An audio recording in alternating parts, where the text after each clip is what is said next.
Alright, we should be up and running now, I think. I think.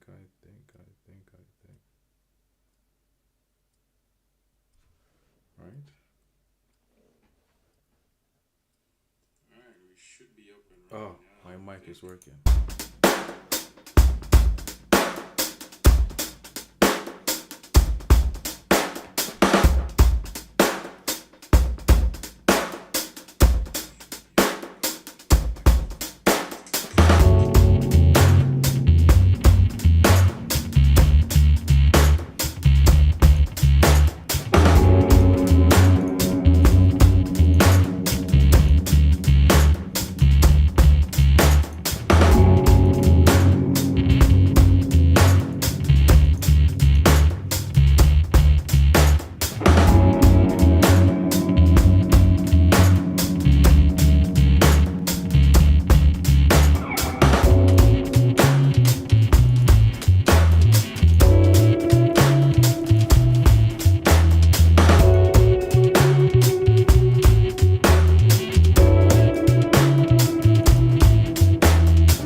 Teenage girl named Casey Crummell was kidnapped and never seen again.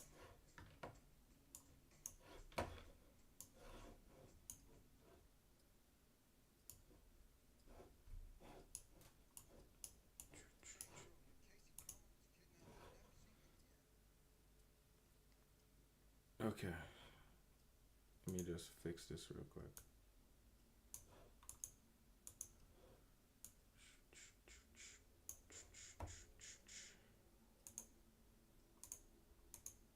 Why is it being weird?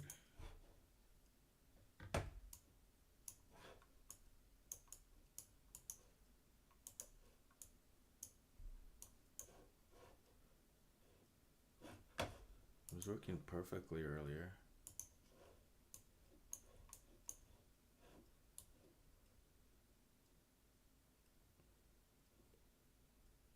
And why is it only half of the screen showing?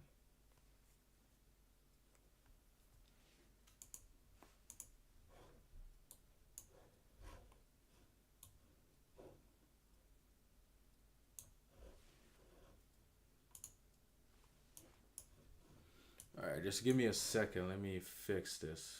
What is happening?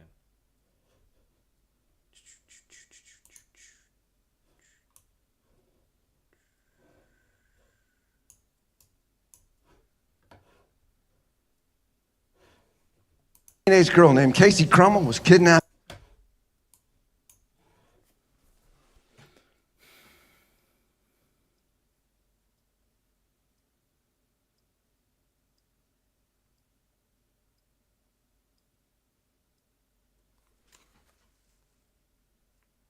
Teenage girl named Casey Crummell. Okay, the audio is fine.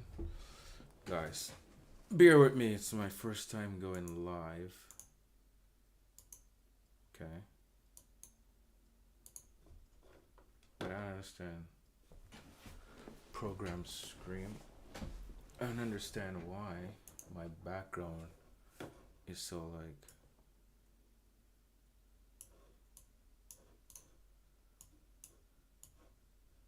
It's like half of the screen, right? Half of it is not showing over here. Is that because of the chat? I think that's because of the chat.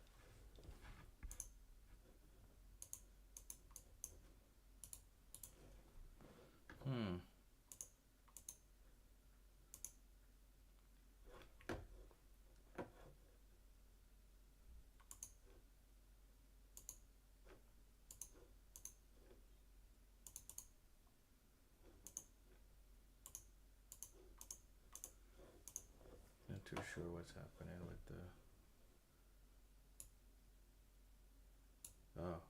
transition. Duplicate.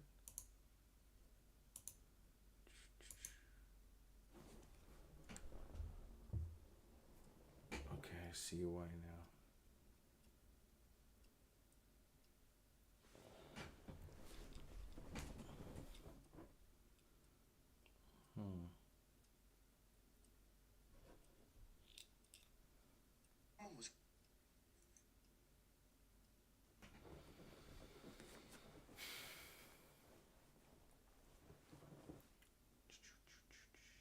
free screaming screen, program streaming screen.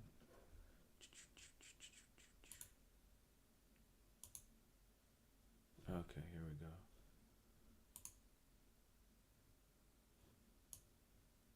Here we go.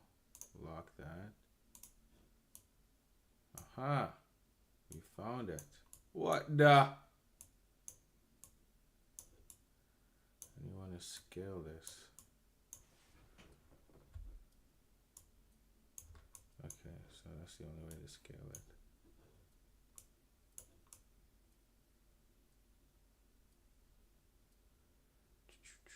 Well, yeah, we don't have to have the writing on here.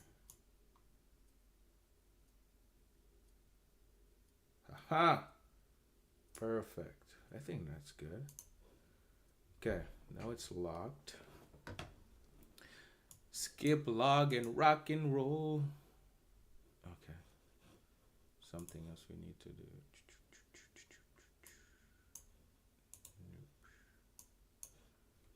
Okay, let me just open it up. Now I'm gonna have to edit it again. After I lock it, it changes.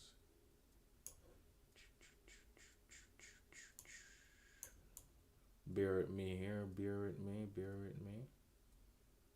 You don't want to miss this one, that's for sure.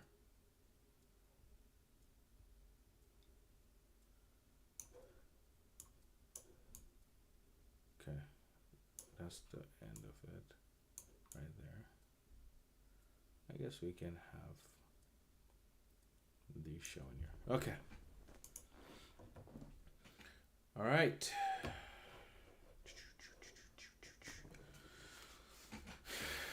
All right. I think we've wasted enough time.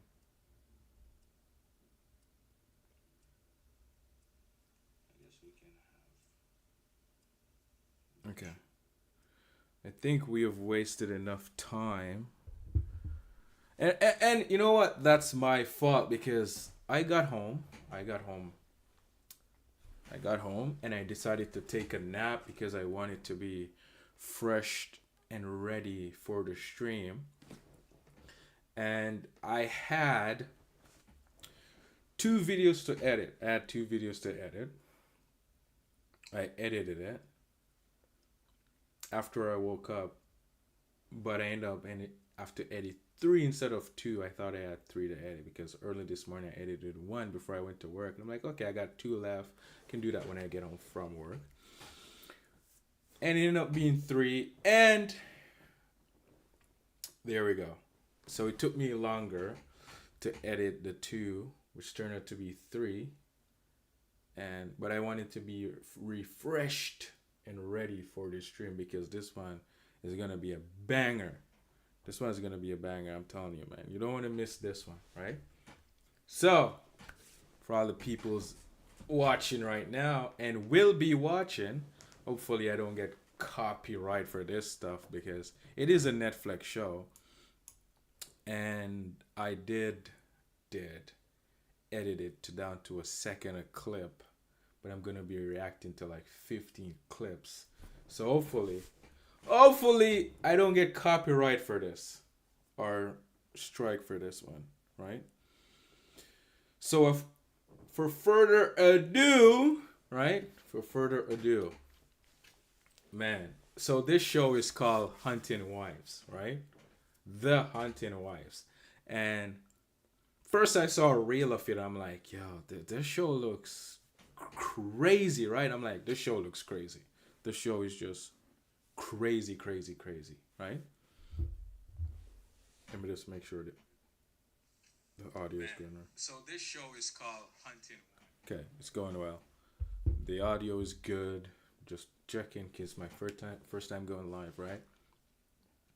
And I'm like, this is just a show of devils, right? And I'm like, that's crazy. But I watched this about a week ago, and I was like, I'm not gonna watch that show. You know, I was at home. I'm like, okay, let's see.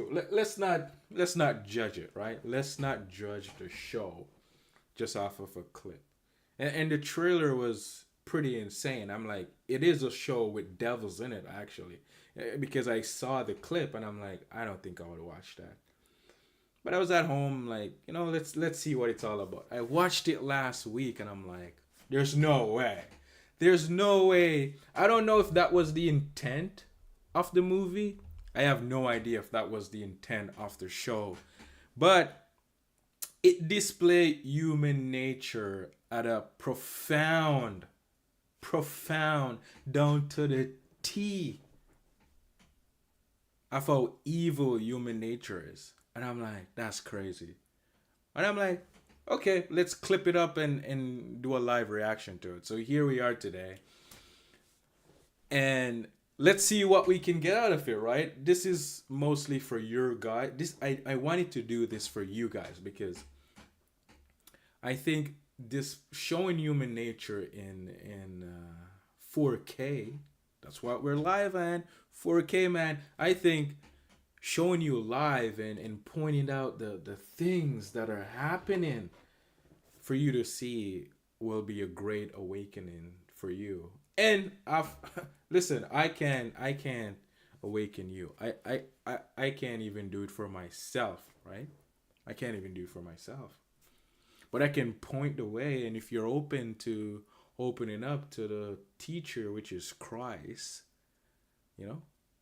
he's the teacher. If you're open up to it, it will shine a light bulb will go off here and like, wow, right? So let's start off with this scene. So this scene, let's give you a little background because this is crazy, man. So this scene we're about to look at is, this architect moved from Boston, right? He moved from Boston, and this is his boss. I forgot what his boss name is. So, but this guy that is on stage, his boss, and the guy is an architect. What is his name? Graham? Yeah, Graham is the architect, and this guy is his boss. So they're at a what is it called? They are at a get together, right? NRA, something like that. So they're at this get together. Him and his wife is there, and I even forgot what his wife's name is called, right? But you guys are gonna get to see the craziness that's about to happen. All right, so let's get right into it. What the? All right, first scene. Take one. Action. A teenage girl named Casey Crummell was kidnapped and never seen again. And one of the brave sheriff's deputies that was looking for... Yo, this guy, oh. Yo, the craziness that happens in the show is wild. Okay, but this is the sheriff, right? This is the sheriff. And that's his wife. And he's a deputy of Texas. They moved to... This is Texas, right? Okay. Let me just double check this stream real quick. This take one. All right. So. And one of the brave... Okay, perfect. Everything is working perfect. Okay, let's continue. Casey, well, she was shot and almost died. So there you go. We just saw Graham and his wife, all right? This is his wife. Okay, let's continue. When you got good people like us here, you also got bad people. Drug dealers, rapists, murderers. It's all sorts of evil sumbitches. Ain't that right, Sheriff Johnny? You ain't lying, Jed. So that's Johnny, the sheriff. That's right. So let me ask you this. You think those evil sumbitches, you think they got guns? Yeah, right. And 500 miles from here at the border where those Personos models keep pouring in every day, you think they got guns? If people of ill intent got guns, then it's imperative that people of good intent got more guns. That's right. A teenage girl named Casey Crummell. Yo, I find that guy to be actually hilarious in this speech. So this speech portray, America first and gun rights. And this was the first scene, first episode and scene that I was like, whoa, this is crazy, right? this is crazy because he's talking about the open border and the illegals coming in, right? And they're pouring in the country, and these people are racist, gang members, because they're undocumented. They just open up the border and these people comes in. They got guns, drugs, undocumented. They're rapists. They're violent. They're criminals. So if you're opening up the border, right, to all these people, and listen, you got evil people that will come through the border, and you got good people. Listen, I can't say they're good, because if you're good, you wouldn't come in and enter a country illegally. There's nothing good about that. You're just thinking about yourself, and because you're thinking about yourself, you're just gonna cross the border because you're looking out for yourself. You don't care about the other people, right? So he's saying these people have guns, they have ill intent. So it's only right that you have the right to bear arms to protect yourself and your family, right? So I found that interesting that this is what they led with. And let's check out the other scene, because the other scene is actually crazy, right? So he did his speech, everything went well, right? All right, this is the second one. Let's do the second one. By the way, sir, we were both really impressed with your speech. Sophie used to work in politics. Is that? Why is it over there when it should be over here? What the? What are you doing over there when you should be over here?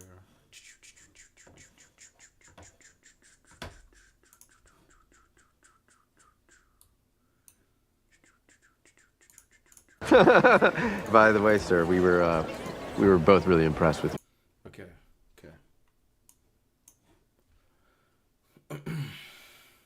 Okay, so he did his speech, did his thing. Now he's going over to meet Graham, and his wife. So his wife's name is Sophie, right? Let's dive into this clip. I think I should make it bigger because it just looks weird not being big. Okay, here we go. All right. Scene 2. Action. By the way, sir, we were both really impressed with your speech. Sophie used to work in politics. Is that so? So Sophie used to work in politics. A million years ago. Well, lay it on me. How'd I do? It was great. It was really good. I'm a big boy, you can tell me. No, Oh, well, now that I know you hated it, I'm dying to hear. Yo, that woman is crazy. I didn't hate it. I just thought it was sort of slightly racist. Racist? What the? She whipped out the R word. She sure did. Well, that was your intent, though, right? A little us versus them to rile up the base. You still came off very folksy and likable, which is hard to do, so that's good. So a little backstory before I fully react to this clip, right? This lady right here. Let me see if I can pull her up. So her little backstory, because I clipped it up, right? Little backstory. She was in the bathroom, right? And Sophie here, Graham's wife, when she got to the party, she went straight to the bathroom, and she just opened the door, and she ended up finding the lady. I don't even remember her name, but she ended up finding her in the bathroom looking for, when women have the time of their month, but she couldn't use a tampon. She wanted the other stuff, right? I will say that on here, whatever. She wanted the other stuff, right? Not the tampon, right? And then that's how they first met, right? And then they pop up, what is it, a Percocet? Is that what they pop? I don't really know about drugs, man, but don't do drugs, kids. Don't do drugs. But they pop something. I forgot what it's called, but I think it's a Percocet or something like that, right? Something close to that, right? So that's how they met, and voila, right? So now the speech, she used to be in politics, right? And you know, as a politician, you have to knock on people emotion and what they want and how to rile up the base to get them on your side so they can vote for you, right? It's like it's like she was a politician analysis, information, right? How to rile up a base, right? So she's telling him that she didn't like it because he was sort of racist. What is racist about saying people are crossing the border? I don't see what is racist about that, right? I don't understand. It might have been, you know, a political move just to make the movie more entertaining or the show more entertaining, right? They put a little bit of Democrat versus MAGA in there, right?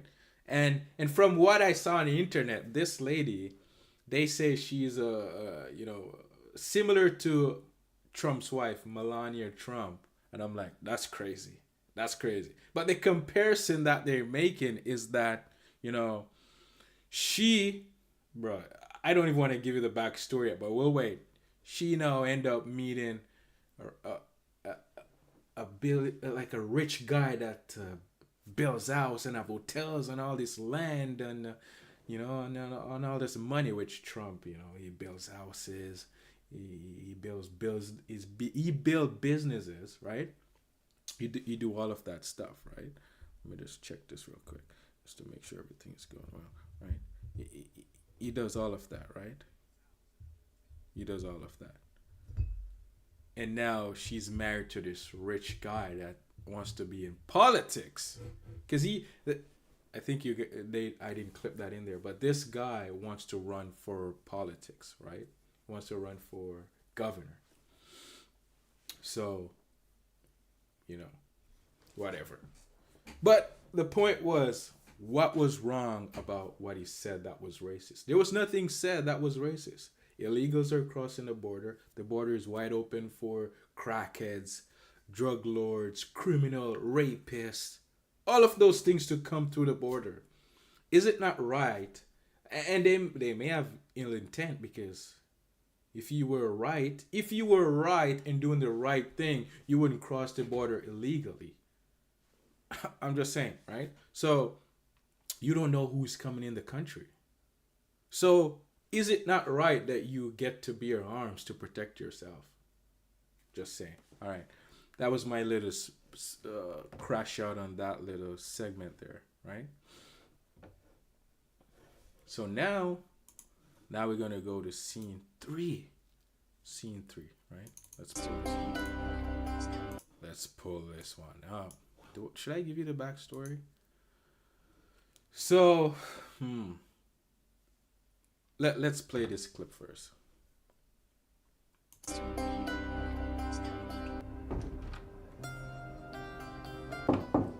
Fred, you in there? Your mom's looking for you. Oh, hi, Abby. I didn't know you were here. Better go before Miss Jill sees you. You know how she is. Well, Brad. So Miss Jill, is Miss Jill his mother or Abby's mother? I can't remember. I think Jill is this guy's mother, Brad, and Brad is the pastor's son, and I think Jill is the pastor's wife, which is Brad's mother. If I remember correctly, that's her name. I'm very disappointed in you, Sorry, Margot. Mrs. Banks. I'm sorry, Mrs. Banks. Won't happen again. You better not. Oh, you see that little smirk there? Better not. Okay. Now you come with me, young man. Mrs. Banks! Well, I can go again.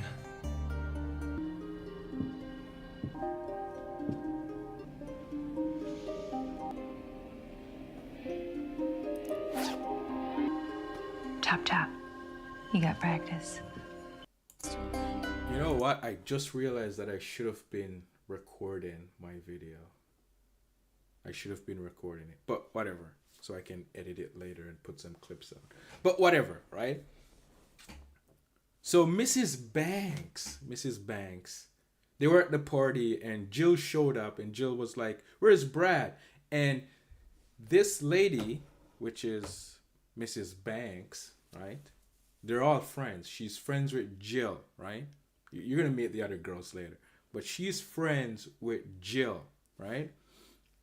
And Jill came, late to the party a little bit, and she's like, "Where's Brad?" She's like, "Brad probably playing games with the twins," which backstory. Here we go. I have to give it a backstory so you understand what's happening here.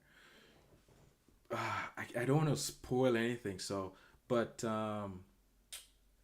she has two stepsons. I'll just say that she has two stepsons, which was in another room playing video game, but Brad was in this room with Abigail, doing some naughty things. Right, the pastor's son is in there. He's crashing out. He's in there doing some naughty things with Abby, right? And Abby's supposed to be a Christian as well, right? And she opened the door already. The way I clipped this was that she already opened the door and saw them doing a little thing. You know what I'm saying? And then she closed back the door and knock on it, and then she's like, "Yo, didn't know you were here," right? So that's a little backstory there regarding what was happening here, and. Let's play back this part a little bit. Let's play back this part right here. I want you guys to see this part, right? This part is interesting. Now you come with me, young man. Mrs. Banks. Well, I can go again.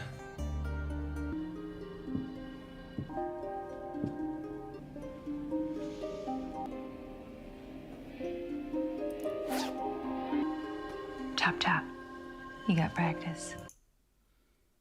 Why would he be telling Mrs. Banks he can go again? And what does she mean by "you got practice"? What does that even mean, right? You guys will figure that out later. I'm kind of dropping some hints, but let's hop over here to scene 3.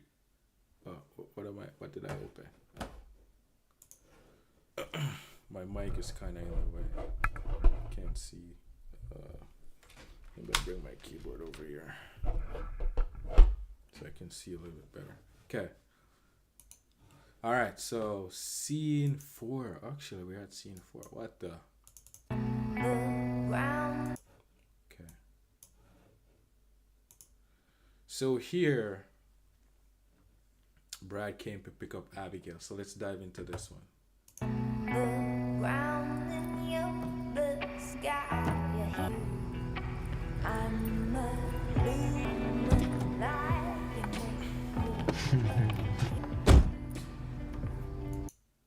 Ooh. What was that all about, right? How are the ribs? Oh, yeah. Wait. All right. Was she there? You gonna be like this all night?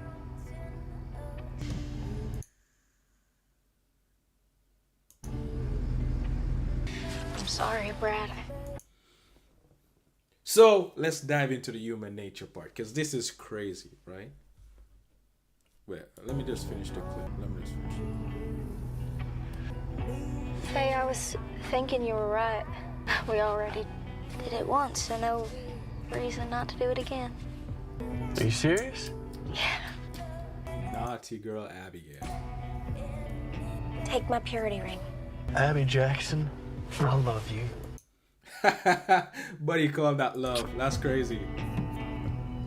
All right. So they were at a game, if I remember correctly. They were at a game. After the game, Abby mom invited them over. Yes, this is true. Abby mom invited them over for dinner with Brad's mom. And they were like, no, they're gonna go to some bar with Mrs. Banks and the rest of the girls, and they're gonna treat the Brad and his friend to drinks and ribs for winning the game, whatever, right? But let's talk about when she entered the car, right? Let's talk about when she entered the car. Let's talk about when she entered the car. Because this scene is crazy. So we kiss. Try to kiss her, you know? Try to kiss her. She's like, no, you know? And you guys can attest to this as when you're in a relationship, right? You did something wrong and your girl is just like, give it a silent treatment, make you feel bad, right? She's trying to make you feel bad, right? What she's telling you is that you better let me control you. Do what I say, right? She said you better worship me because I got what you want, right? She got what you want because you're subjective to woman, right? You make the woman your god. You're a sex addict, and she's a sex dealer. So to get sex from your dealer, you have to make your dealer happy for you to be able to get sex from your dealer, right? She controls you, and you actually controls your sex dealer as well. It's just insane, right? But check this out. Check this out. How are the ribs? How was the ribs? Because Mrs. Banks was at the what do you call it? The bar where they went to have drinks, right? All right. Was she there? She's like, was Mrs. Banks there as well? Because Abby have a little intuition about Brad and Mrs. Banks, right? It's like, was she there? Because she's jealous of her, right? You gonna be like this all night? Now he's upset because he's not getting what he wants from her. He wants a kiss. He wants affection. He wants to feel love, and she wants to feel love as well. So this is human nature at its core. You both get in a relationship. It feels good at first, right? It's amazing. It feels so good that you think you love each other because that feeling good makes you feel alive, but you're actually going deeper into hell because that feeling controls you. And when your boyfriend, wife, or your friend, whatever you want to call it, stop making you feel how you think you should feel in the beginning of that relationship, you both start fighting for that same good feeling that you had in the beginning of the relationship. But it was never love. It was control and manipulative feelings that you were feeling. There's no love in that relationship. You're just going off feelings, right? Because this person did something nice. They appear nice. They conform to what you tell them that you wanted out of them, right? And even if you don't tell them up front that this is the person you're looking for, this is what you want out of a person, they're just nice and they're doing things to make you happy. And they're doing things to make you happy and putting on a showcase personality so you can judge them. And by judging them, you're in your thoughts, you're in your imagination, and you're like, this is a good person. When really, there was nothing good there in the first place, because look at them now. They're fighting now about was she there? Why you're hanging out with her, right? I don't feel good. You're not making me feel good how we used to be in a relationship. He now is like, why are you being mad, right? And now both are giving each other the silent treatment because both of them want what they want from each other. You're not giving it to me. Now I'm mad. I'm upset, right?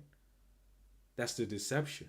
It was always like that. You were just in your imagination all along. You couldn't see who Abby was, and Abby couldn't see who Brad was from the beginning of the relationship because they were attracted to each other sexually, and they were in their dream world and their imagination thinking about each other. So they weren't able to actually see, right?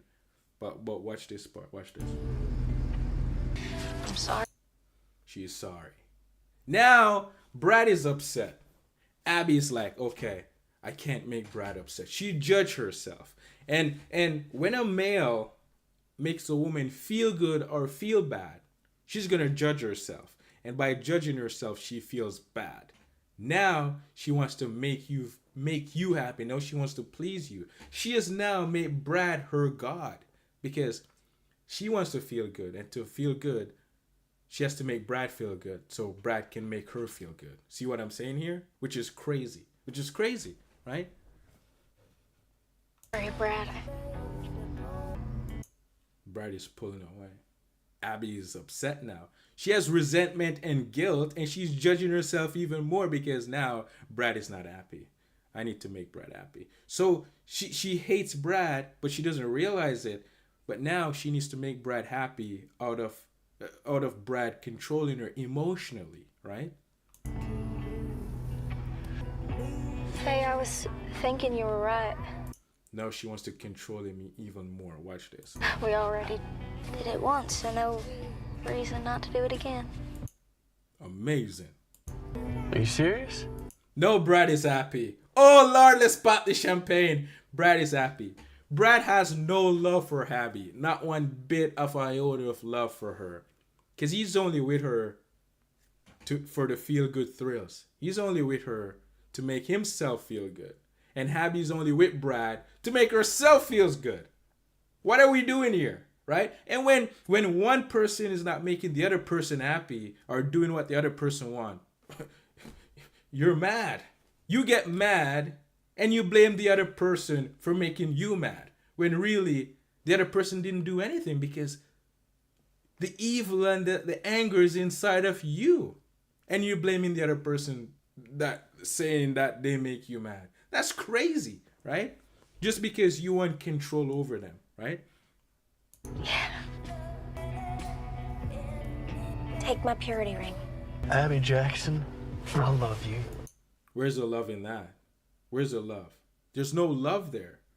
I don't see any love. Because if she doesn't give you sex, if she doesn't do the things you want her to do, you hate her for it. So where's the love? There's no love there, right? And Abby herself is only doing it so she can control Brad. Because she knows Brad is doing something behind her back. So she's giving herself up trying to control Brad. And Brad is actually being controlled because he's so subjective to females. You're going to see why, man. This show, human nature at its core. There's nothing good about human nature. Not one bit of an iota good about human nature. Nothing, right? All right. That was scene what? That was scene 4. Oh, all right. Here we go. Okay.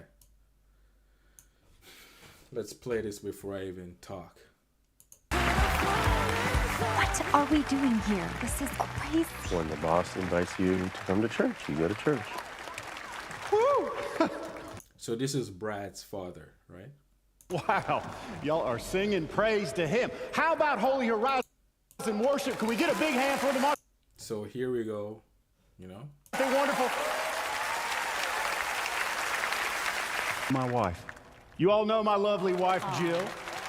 Hi, everybody. She is so devoted to Project Life, to our women's fellowship circle. But what I'm most in awe of is how she's opened up our home to the community.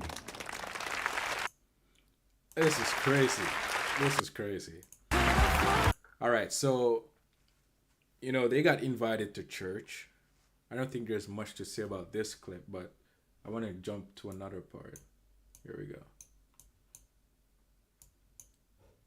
It's you to come to church, you go to church. Wow, y'all are singing praise to him. How about Holy Horizon worship? Can we get a big hand for... So here you can see that Brad is checking Mrs. Banks out, right? And Abby, you know, Abby has her suspicion. And she's upset about it. Even when she gives Brad what he wants, she still can't control him, right? Because Brad is only thinking of himself. And Brad is just unconscious. He's in the, what do you call it? What do people call it these days? Survival mode. Animalistic behavior, you know? They say, you know, man needs multiple women because, you know, look at nature. Lions have multiple females, you know.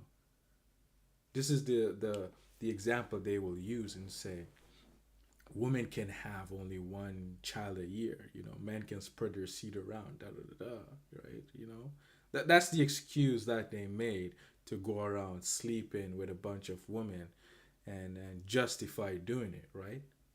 When really they're not even doing it of their own self, because the reason they're doing it is because they're emotionally driven, right? They were imposed onto by their mothers, right? Abby has the same issue too. They both have the same issue. It's crazy, right? Because of their mother, they're like this. But we'll get to that in a couple seconds here. So Abby realized, even though I give Brad sex, Brad is still out here looking for more sex, because Brad will never be satisfied, right? No matter what she does, Brad is just gonna slut her out, and he's gonna get tired of her, and then he's gonna look for another girl to slut out, and then he's gonna get tired of her, and then he's gonna look for another girl to slut out, because he's looking for love and salvation in a woman. That's what he's looking for. That good feeling that he's looking for. It's not even love, it's hell. He's in hell looking for salvation in women, right? Because that's how he was raised, right? That's how he was raised, to please a woman and be subjective to a woman. And that feeling is not for a woman, it's not for things, it's not for cars, it's not for those things. You're actually missing the love of a father, right? He's searching for love, but not the emotionally love that is just causing this much chaos in society, where you jump from one woman to the other and have kids with them, and then the woman that you have kids with destroys you because she hates you. She actually hates you. Abby hates Brad right here, but they just doesn't know it. It's a feeling, and they think that feeling is love, but it's actually hate, right? So that's what Brad is and Abby's looking for. A love of a father, not that emotional motherly love that was imposed on you as a kid, and now that same love is, you're looking for it in a girl, but you can't find it. You know something is wrong, but you can't find it, so you're jumping from one woman to another woman looking for that love, but you can't find it because it does not exist. And by doing that, you may end up making babies with this one, and you guys are going to end up fighting because it was never love, it was already hate, and then you're going to destroy that kid in that relationship, and then she's going to use the court against you to get what she wants from you, because she hates the weakness in you, because she can control you with it, but yet she hates the weakness in you because she can control you, right? She loves it and she hates it at the same time, right? And when she know your weakness, like Abby does, the sex, she's trying to use it to control you, but really it will work at some point, but at some point the guy's gonna get tired and he's gonna want another girl, so he's gonna slut girls out, right? And then you see this video online of these males getting prosecuted for they can't see their kids because the female is using the court system against them. And I don't feel sorry for them at all, because that's what they're signed up for, right? You wanted a woman, you got a woman. You got the devil's daughter, because God told you, put no God, put no woman, put no children, put nothing above him. Seek him first and everything will be added to you. But guess what? You wanted a woman. You wanted kids. You wanted a family. There you go. You got one. You got the devil's daughter. So when I see this video, I'm like, what did you expect, buddy? What did you expect? That's what you wanted, right? But the woman is evil and the male is evil. They're both evil. They're out here causing chaos in the world, right? All right, I think I rant on long enough on that. Okay. That was scene 5. Let's jump to scene 6, right? Oh, this is a crazy scene. This one is so deep. This one is so deep. When you understand it, it makes you want to slap your mama. Let me see if I let me do this. There we go. Okay, let's go. I think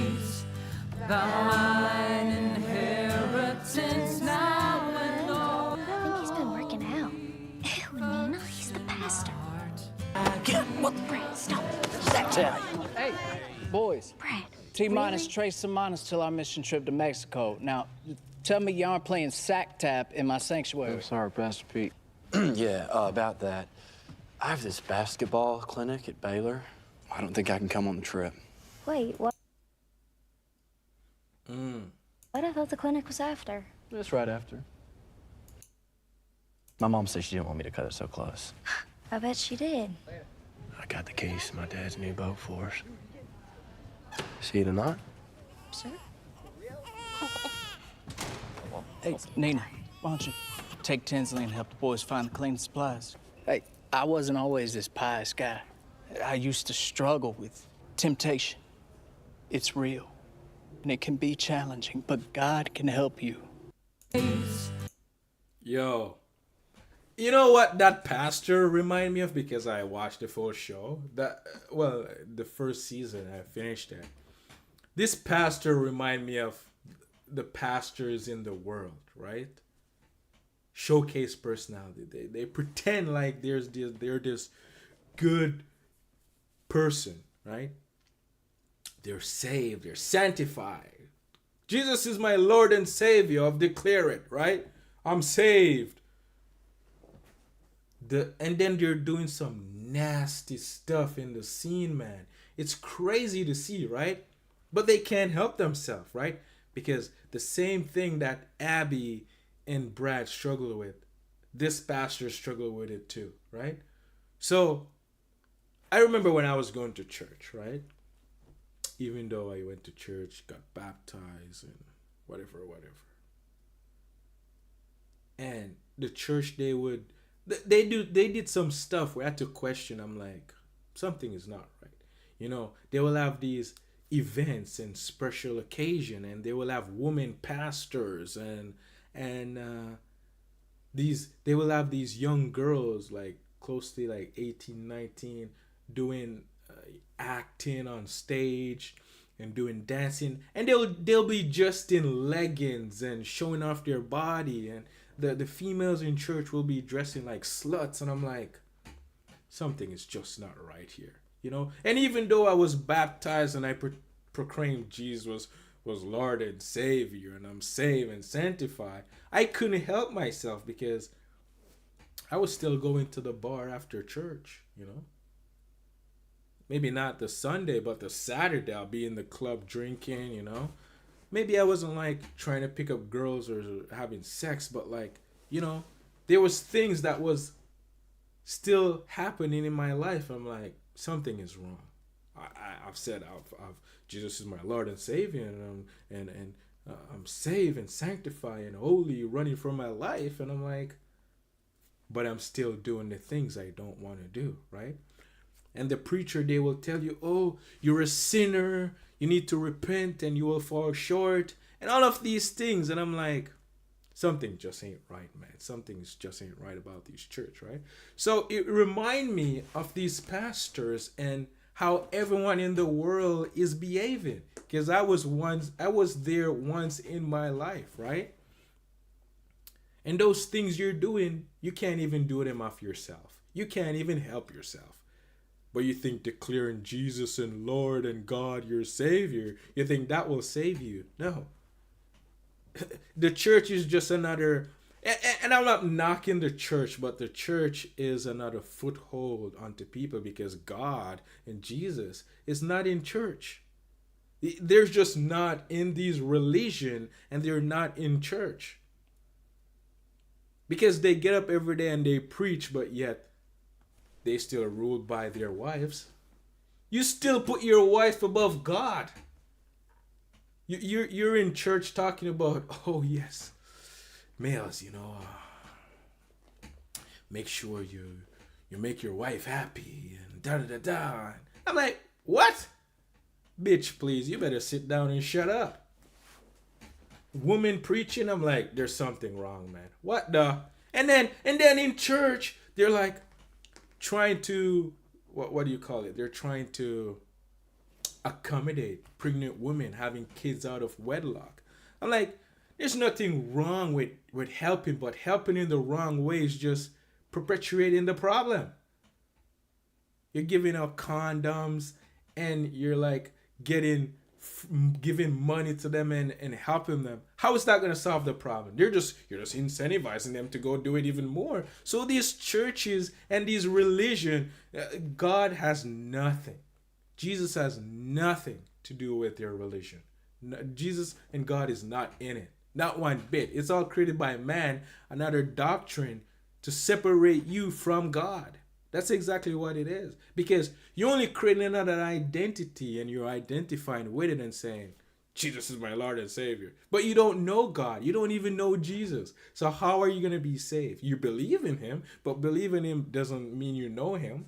Because do you believe in your parents or do you know your parents? You know your parents, right? So why don't you know God and Jesus? Why? Isn't that interesting? Ask that to yourself, right? I think I rant there for a while. I think he's been working out. Ew, Nina, he's the pastor. So, you know. I have this basketball clinic at Baylor. Yo, the pastor is messed up. I tell you, he's messed up. I don't think I can come on the trip. So this is what I mean. People put on a showcase personality, what they want you to see, so you can judge them, and they will do nice things to you, say nice things. You will judge them, and because you judge them, you think they're good. You think they're nice, and by judging them, you're actually judging yourself, and you're going unconscious, and you're in hell. That's what's happening there. Right? Wait, what? I thought the clinic was after. It's right after. My mom said she didn't want me to cut it so close. I bet she did. So Abby has a little intuition there, right? I got the keys to my dad's new boat for us. See you tonight? Sure. Hey, Nina, why don't you take Tinsley and help the boys find the cleaning supplies? Hey, I wasn't always this pious guy. Buddy's out here lying his teeth off. That's crazy. I used to struggle with temptation. What a mess. It's real, and it can be challenging, but God can help you. Buddy's out here preaching the gospel, and he's in hell at the same time. He can't even help himself, and he's trying to help other people. That's why when I start this video, I'm pretty sure, if I remember correctly, saying, I can't even help myself. I can't even help you, but I can show you some example. And if you open up yourself for the truth, the teacher within will help you. Because of myself, I can do nothing. That's what Jesus came and brought us the word and told us. Of yourself, you can do nothing. Worrying, having fear, will not add another second to your life. So why worry? God is not of fear and worrying. When you're in fear and worrying, you're unconscious. Because all your life you have been going unconscious. From your birth, your mama traumatized you, and you live in your imagination, and you're worrying about every single thing. All these thoughts are rushing in your head, and you're just identifying with them left and right, good and bad. It's a good one. You have an idea. Okay, I'm gonna try to make this idea work. And when the idea doesn't work, you get mad, and you judge yourself. You're deeper in hell, right? You're deeper in hell. You went up to the altar. You got baptized. You proclaim Jesus Christ is your Lord and Savior. Down the cross for you. God, you're saved. You're sanctified. And you have an idea of Jesus or God that you should live up to. And you try to live up to them. And that is the problem. You try to live up to it instead of letting go. Because of yourself, you can do nothing. But guess what? You're trying. And trying separates you from God. But you want to live up to it because you have an idea, and that idea He's telling you what to do. And when you messed up, you judge yourself. Right back into hell. You went right back into hell. Because you didn't even you think you're not in hell, but you're actually in hell, trying to live up to Jesus' word or teaching or live up to God, which you're in hell trying to do it. And when you don't live up to it, because you're gonna say you're messed up. That's what the pastor tell you. Oh, we all fall short. No, Jesus said, when you're reborn, you will sin no more, right? But guess what? The pastor tell you, you're a sinner. You're a sinner. Then Jesus said, it's easy to say that you have been forgiven. But it's something like it's hard to say your sins have been forgiven and get up and walk. Something along those lines. Listen, I'm not a Bible thumper, okay? I don't remember scripture. Something along those lines, right? And the pastors in this, the pastor in the world and the pastor in the show remind me of the Pharisees. They preach the gospel, they preach the word. They dress nice, they say nice stuff, they have fiery tongues. They look great on the outside, but they're so dirty on the inside. Because there's an evil inside of them, driving them to do these crazy things, but they're not aware of it, which is interesting. All right, I think I've ranted enough on that one. I hope you guys are paying attention, man. Pay attention. At least something in this video will get you to think. And thinking is a problem, but there's practical thinking, right? This is... All right. So this is the boat scene, man. You know what I'm saying? Brad is about to get his, you know what I'm saying? Brad is about to get what he wanted. I mean, he got a bunch of time, but let's see. All right. This is... Oh, my lady. It's so cool. Yeah? Yeah. Okay. Perfect like you. Brad, What? just wait a second. She liked it when I did that. I do. I just want it to be special, like it was on prom night. What is special, Avs? You and me, moonlight, I mean, it's romantic as fuck. It'll only take a minute.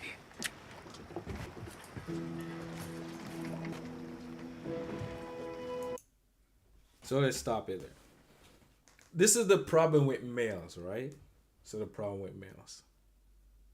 You're not realizing that you're in a relationship with a woman, right?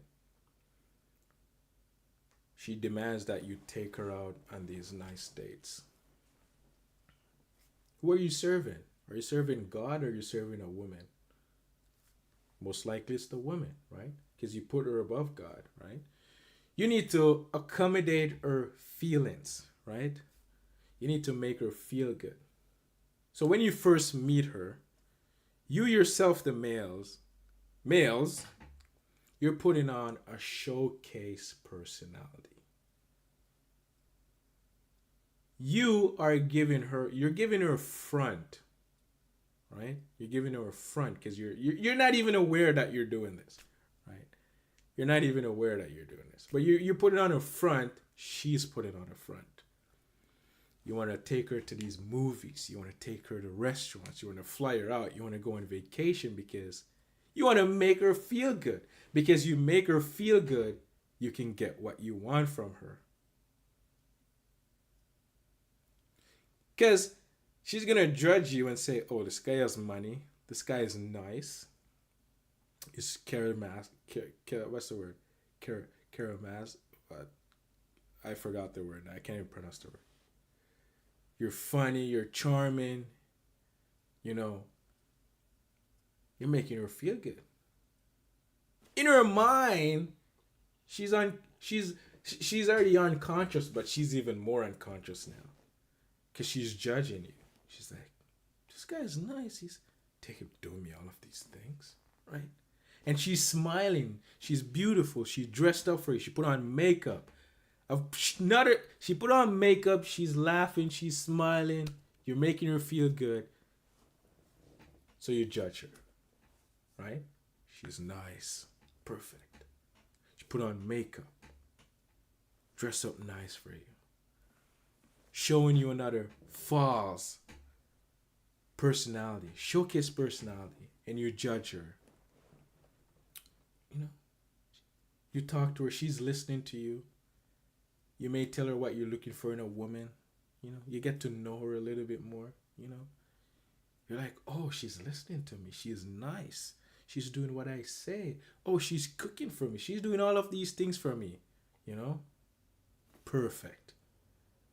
You're in your head thinking about the future with her. Oh, you want to marry her. I want to have babies with her. Oh, she's so beautiful. Worse if you have sex with her. Now you're even lost even more. You're lost already. But oh Lord, you're lost even more after having sex with her, right?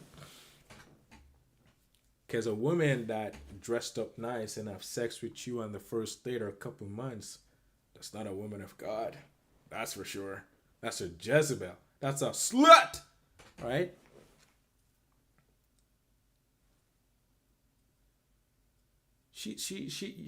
You judge her in your imagination about the future, how many kids you want with her, how she's obeying you.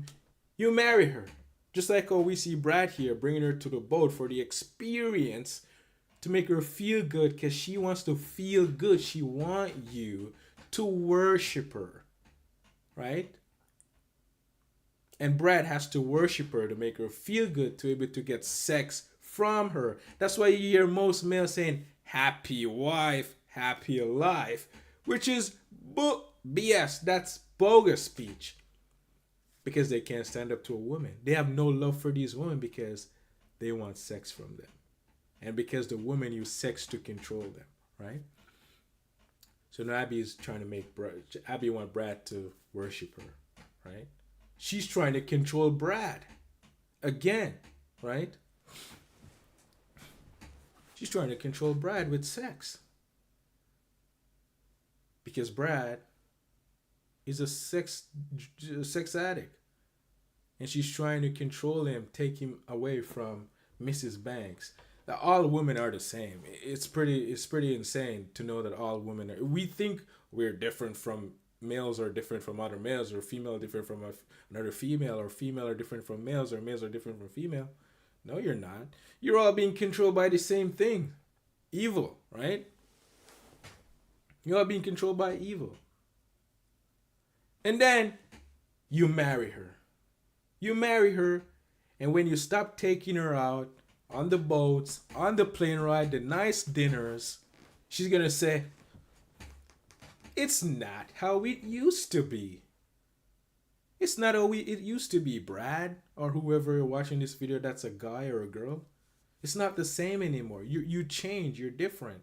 Or the woman get vicious and the hell comes out of her because you taking her on dates, accommodating her feelings, you made it worse for her. You actually brought her deeper into hell, and she drags you deeper into hell with her.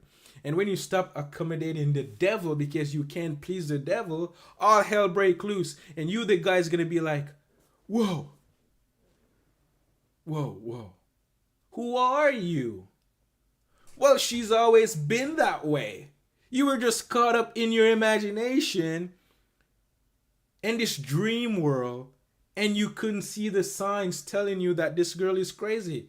The first time you had sex with her without being married to her, or having these feelings towards her because you judge her, that was a sign to tell you you're unconscious, you're in your imagination, and all you're going to get from this woman is pure hell. Because when you stop accommodating her feelings, all hell break loose.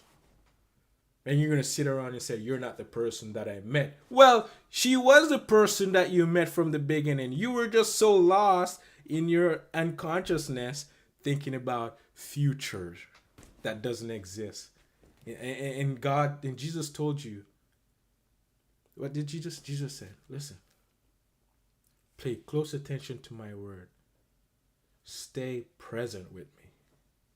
So he can help you, so you don't deal with these crazy women, man. right? That's what I'm saying, right? Where did we left off? Because my rants are, they're pretty long, but they're interesting to me, I think, right? You know, so, you know, you marry her, you stop worshiping her, all hell break loose now. Like, who's this woman? She's always been that woman, right? And now she knows your weakness. She knows sex is your weakness. She uses it to control you. She uses it to manipulate you and all these things. Especially if you end up having kids with her. Oh, Lord, she know you love those kids. Oh, you have no peace because you're going to try to fight her to get those kids.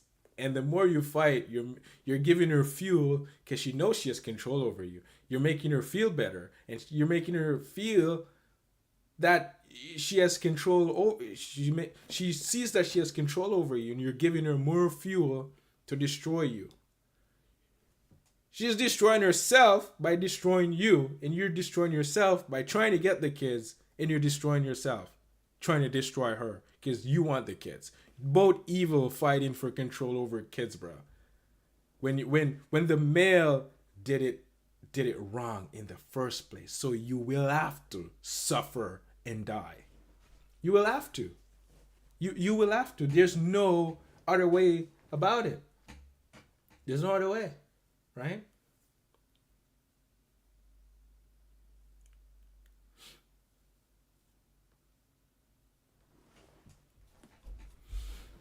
All right. I think we're done here with this clip, right? Brad's about to get what he wants. He makes her feel good. She's going to give Brad what Brad wants. All right. That was what? Oh, man. 7. All right. We're about to go to 8. We're about to go to 8. No, they did their little ting. All right. Let's see what's popping here. Oh, good morning. How'd you sleep? So good. Last night was amazing. I know it's a sin, but now I know why God gave us this, because it brings us closer together. What the? And it brings us closer to Him. I was thinking maybe I could come to Waco with you in the fall. I mean, you're only a junior. I know, but I could finish school anywhere as long as we're together, right? I'm gonna be super busy with basketball. Everything okay? It's just Mrs. Banks. She wants me to coach the twins today. Cool. What did we just learn from this clip? Right? She said she know it's a sin because you're fornicating. You're committing adultery, right? You're not even married, right? You call yourself a Christian, but you're still out here doing dirty things. You're clean on the outside. You present this nice showcase personality. Oh, Lord, yes, you're my savior, da. And behind closed door, look at what you're doing. Having sex. Fornicating. You know it's a sin, but you can't help yourself. Of yourself, you can do nothing. So it's either you're being controlled by evil or you're being controlled by good. And the battle is between good and evil. And people say they have free will. How? When of yourself, you can do nothing. Right? She said it's a sin, but God said, when Jesus was here, Jesus said, what did he say? It's done. All your sins have been washed away. I am the Lamb. I've been sent to fulfill that prophecy. How are you a sinner? But the church, the pastor, they tell you you're a sinner. They tell you you're a sinner. These preacher and these pastor only separate you from God. It's insane. It's insane, right? But even these people, they go to church, show you a showcase personality. There's nothing good about human nature. It's all just showcase personality. They're clean on the outside, dirty on the inside. So dirty. It's nasty, right? Nasty. And Brad is leaving. Brad is gonna. She's younger, so Brad is in a higher grade. She's in a, maybe 2 years behind or a year behind. She give Brad sex to control him, and then try to convince him, let me move to school with you. Bitch, what? Bitch is crazy. I'm telling you, this girl is crazy. She has made Brad her god. Brad controls her, right? She said, having sex brings us closer to God. This is why God gave us sex. Sex was amazing. It feels good. She's calling the devil God. She's worshiping the devil, calling the devil God. Why would God have you put a male to worship, worship him and making him your God? Because you codepend on him to make yourself feel good. You're unconscious. You're being controlled by evil. Right? As a female and a male, to become a woman and a man, you're responsible for your own spiritual journey. Not saying you shouldn't listen to the male, because when he becomes a man, he is the leader of the house, because that's how God set it up. He's supposed to provide and protect you and provide for the home, yes. But when it comes to the spiritual part, you're responsible for your own self. You are responsible. Female and males are responsible for their own spiritual journey.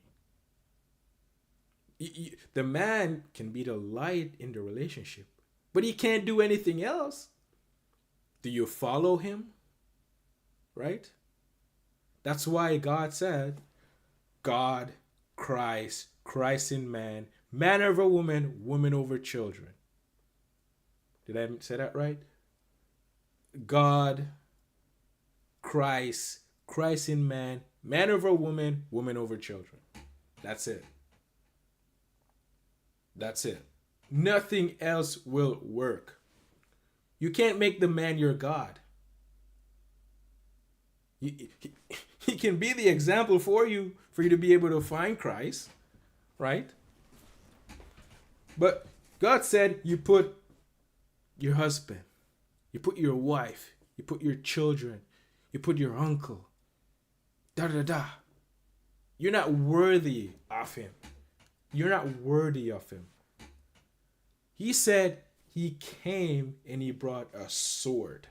And that sword will divide mothers from father, children, mothers and father, children from mothers, mothers from children, father from children, father from wives, however you want to split it. 2 will be against 1, 1 against 2, 3 against whatever number you want to call it. But that's why he came, to divide. He didn't came to bring people together. So I think people have a wrong impression of Christ. Okay? Christ came to divide, brought a sword. And that ain't no physical sword. That's the word. And it's going to divide people. Okay?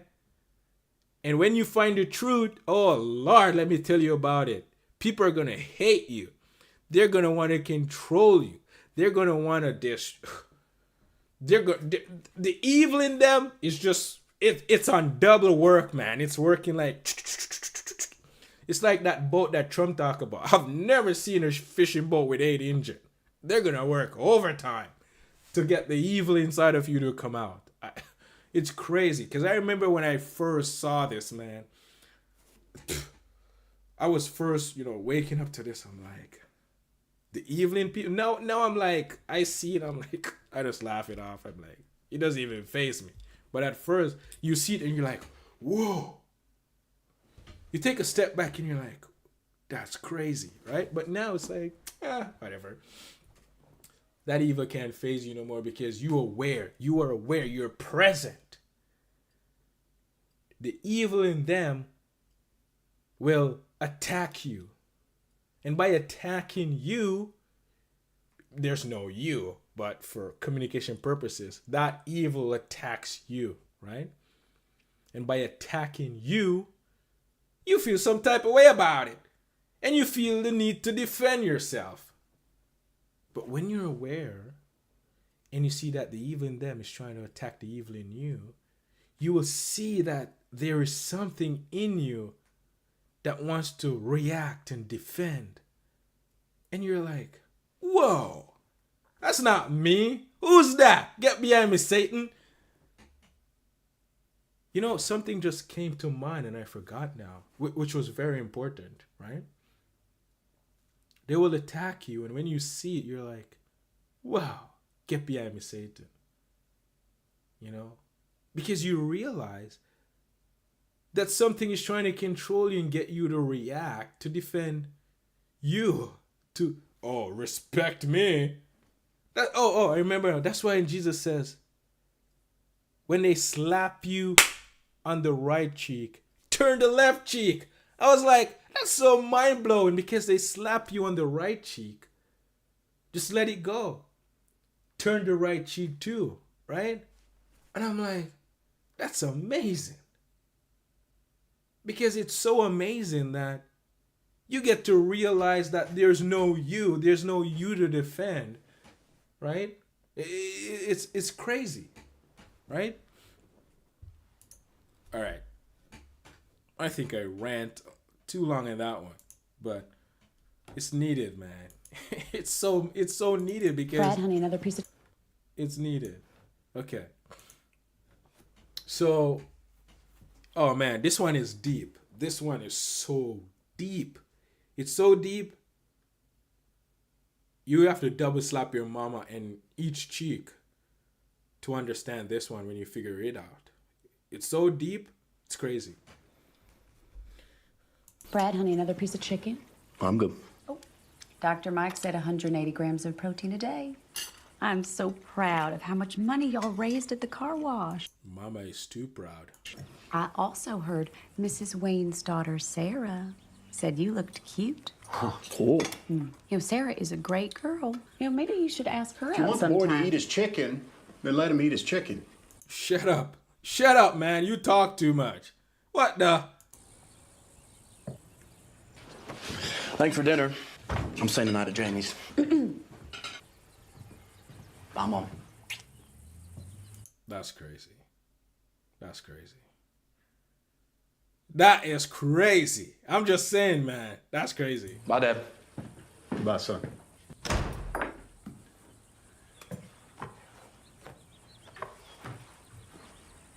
Chicken's dry.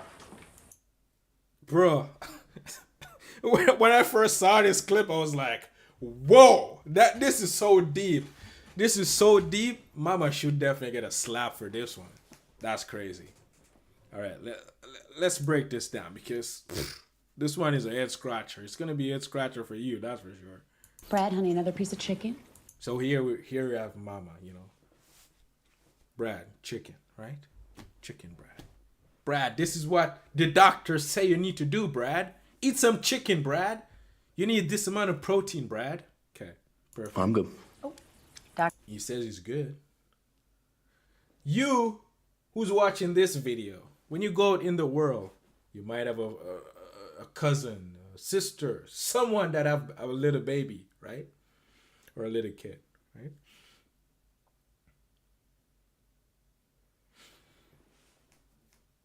Mothers, let me just say this. Mothers, so evil. It's diabolical how evil they are. She's imposing on Brad here, saying, Brad, eat the chicken, Brad. Eat the chicken. You have a future, Brad. You're a basketball star. You guys will see some more meanwhile going down. But I'm giving you a pre-context of why she's feeding him so much chicken, right? Because she wants Brad to be a superstar basketball player, right?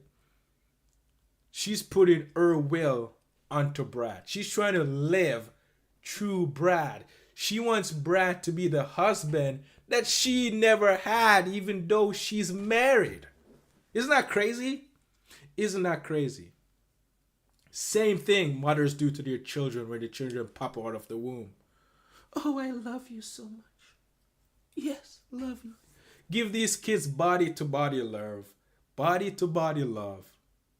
Infringing on the kid, even though the kid will be like, no, mama, no. The kid doesn't want it. But guess what? Mama needs love. Mama needs love. So mama is going to give you love. So mama can get back love. How diabolical and controlling and manipulative that is. And you wonder why Brad is so messed up. You saw at the end of the video, just kissing Brad on the lips. That's crazy, right? That's crazy. Dr. Mike said 180 grams of protein a day. I'm so proud of how... Yeah, she's a proud mother. She's a proud mother. She's thinking only of herself. And when you think of yourself, you judge. You're like, you're so proud. Ego. That's the ego. The ego that you need to die from, that feel-good moment. Those thrills. I feel good. Ta-na-na-na-na-na-na. I know that I would. Ta-na-na-na-na-na-na. So good. So good. I gotta eat you. So, as we can see here, know what I'm saying? She feels good. She's proud. She have an ego, right? And this is a pastor's wife. And this is how most wives are. Their husband is the preacher. She feels so good about their pastor being the preacher. They give their husband ceremony to preach. And the pastor preach it. And I'm like, this is mind-blowing. Buddy, are you doing the will of God? Are you doing the will of the woman? When the woman have made the devil her God, why would you listen to her and do a sermon? That's crazy, right? So it's crazy out here, man. The world is just falling apart because of these women. And the men, they're so weak. They're so weak. They're so weak, right? So, she's imposing on Brad right here. Know what I'm saying? How much money y'all raised at the car wash. I also heard Mrs. Wayne's daughter, Sarah, said you looked cute. Woman know woman. First thing when women meet each other, they judge each other. They can't help it. They will lie. And even though they judge you, and they have this idea in their head about you, even though it's like you're a bad person, they judge you, say you're bad, they be nice to you because they're giving you showcase personality, because that's woman nature, deception. Even though they're portraying to be nice to you, back of their head, they're judging you. And they're just planning. They're already planning ahead to get ahead of you. And all women do this. Males too. Because they're raised by a woman. There's no father in the home to protect the kids from the female, right? It's crazy, right? Because they met Sophie and they put on this personality. That's Graham's wife personality. Beautiful personality. Sophie did it too. They can't help themselves.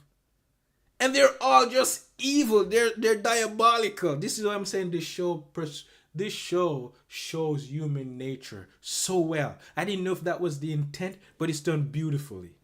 I'll give them credit for that. Sarah is a great girl. No, she wants Brad to get with Sarah. Even though Brad is seeing Abby, right? Maybe you should ask her If you out want the boy sometime. to eat his chicken, then let him eat his chicken. Boom. I like that. I don't know if he has anger, but to me, didn't seem angry at all. You just talk with authority. You want the boy to eat his chicken? Shut up, bitch. Let the boy eat his chicken. What's wrong with you? You talk too much. Know what I'm saying? That's some boss move right there, right? But there's still something wrong here. Because the male, even though there's a little bit of good right here, it's a lot more bad, right? It's a lot more evil than good. Watch this. Thanks for dinner. I'm staying the night at Jamie's. Boy, I'm your mother. This is what I don't like about mothers. They think because they bring you in this world, they're entitled for you to listen to them. No. You're my mother. You brought me into this world. I'm a grown man now. I listen to God, not you. I don't do the will of my mother. No. What the? I'm on. On the lips, bro. On the lips. That's crazy. right? And you wonder why Brad is so messed up out here looking for love from a woman. This feel good feeling that when Brad was little, she imposed on him, giving body to body love, all this type of feeling, and Brad is out here looking for it from girls. And once he get it from a girl, it's not enough because something is still missing when he gets that good feeling from a woman. It's still missing, even though he slut her out, get what he needed from her. It's still not enough. So he has to find another woman to chase that still good feeling because it dies out. It's a thrill, right? It comes and it goes. So he's been with this girl for so long, it died out. You need to find another girl to get that good feeling from. And when he gets that good feeling, he's going to use her, do what he needs to do. And he's still, something is going to be missing. And he's going to jump from one woman to another woman to another woman, showing them no love because he has no love, because the love that he's looking for, he gets it from his mother, and that's not love. And the love that he's looking for is the love of a father. So he's just hopping from woman to woman, creating sluts. And the economy, the society is just crazy. The girls are looking for it, the boys are looking for it. It creates such a crazy dichotomy. It's wild, right?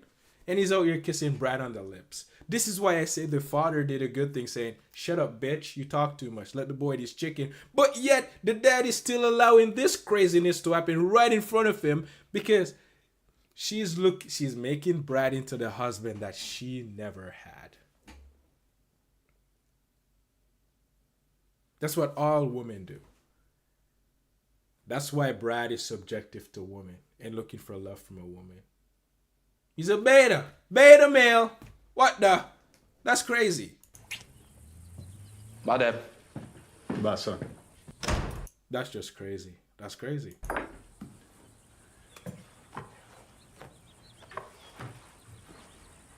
Chicken's dry. Brad, honey, another piece of chicken. That's wild. Where are we? How long have we been live for? Almost 2 hours, an hour and a half. This is a long live, bro. That's crazy. I'm enjoying this though. I'm enjoying this. I hope you who are watching, for 1,000 and millions of people that are going to be watching this stream, I hope. And that's wrong on my side to hope, because I can't save you, man. I can't. It's only the Father that's helping me to point these things out to you, so you can have the teacher, which is Jesus Christ, right? To be present with him, because you can only get to the Father, to the Son, Jesus Christ, the only way to the Father. And you will be able to see, right? I had someone point the way, and by pointing the way, I had to take a step back. I had to decrease and let the teacher increase for me to be able to see these things. And at first, man, I tell you, it's not hard, but for communication purposes, it seems hard, but it's not hard. It's just that you need understanding. And understanding is wisdom from God. And it's amazing. It's amazing to see, I tell you. It's so amazing, man. You don't even know. Hi there. Okay. Just a little backstory. You remember when Brad said, he needs to coach the twins, right? Miss Banks called him when he was on the boat with Abby. Wake up in the morning, they bang, did their thing. Mrs. Banks called. Text actually. She texted and she said, and Abby was like, what's up, Brad? And Brad's like, yo, Abby, Mrs. Banks wanted me to coach the twins. You know what I'm saying? Okay. So this is the scene. Now, Abby's at work. Brad was having breakfast. I don't know why it seemed like they were having dinner, actually, because chicken for breakfast? Or maybe it was lunch. I don't know, but that's kind of weird scene. That's movie scene. It's kind of weird. Someone will leave without a bag, and in the next scene they have a bag, right? That's how it goes. But that's when you know you're conscious and you're paying attention, right? But watch this, watch this. Hi there, Miss Banks. What can I get for you? It's Miss Colson now.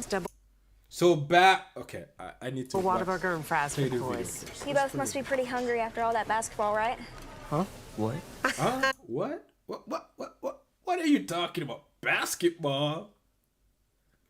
We're playing basketball.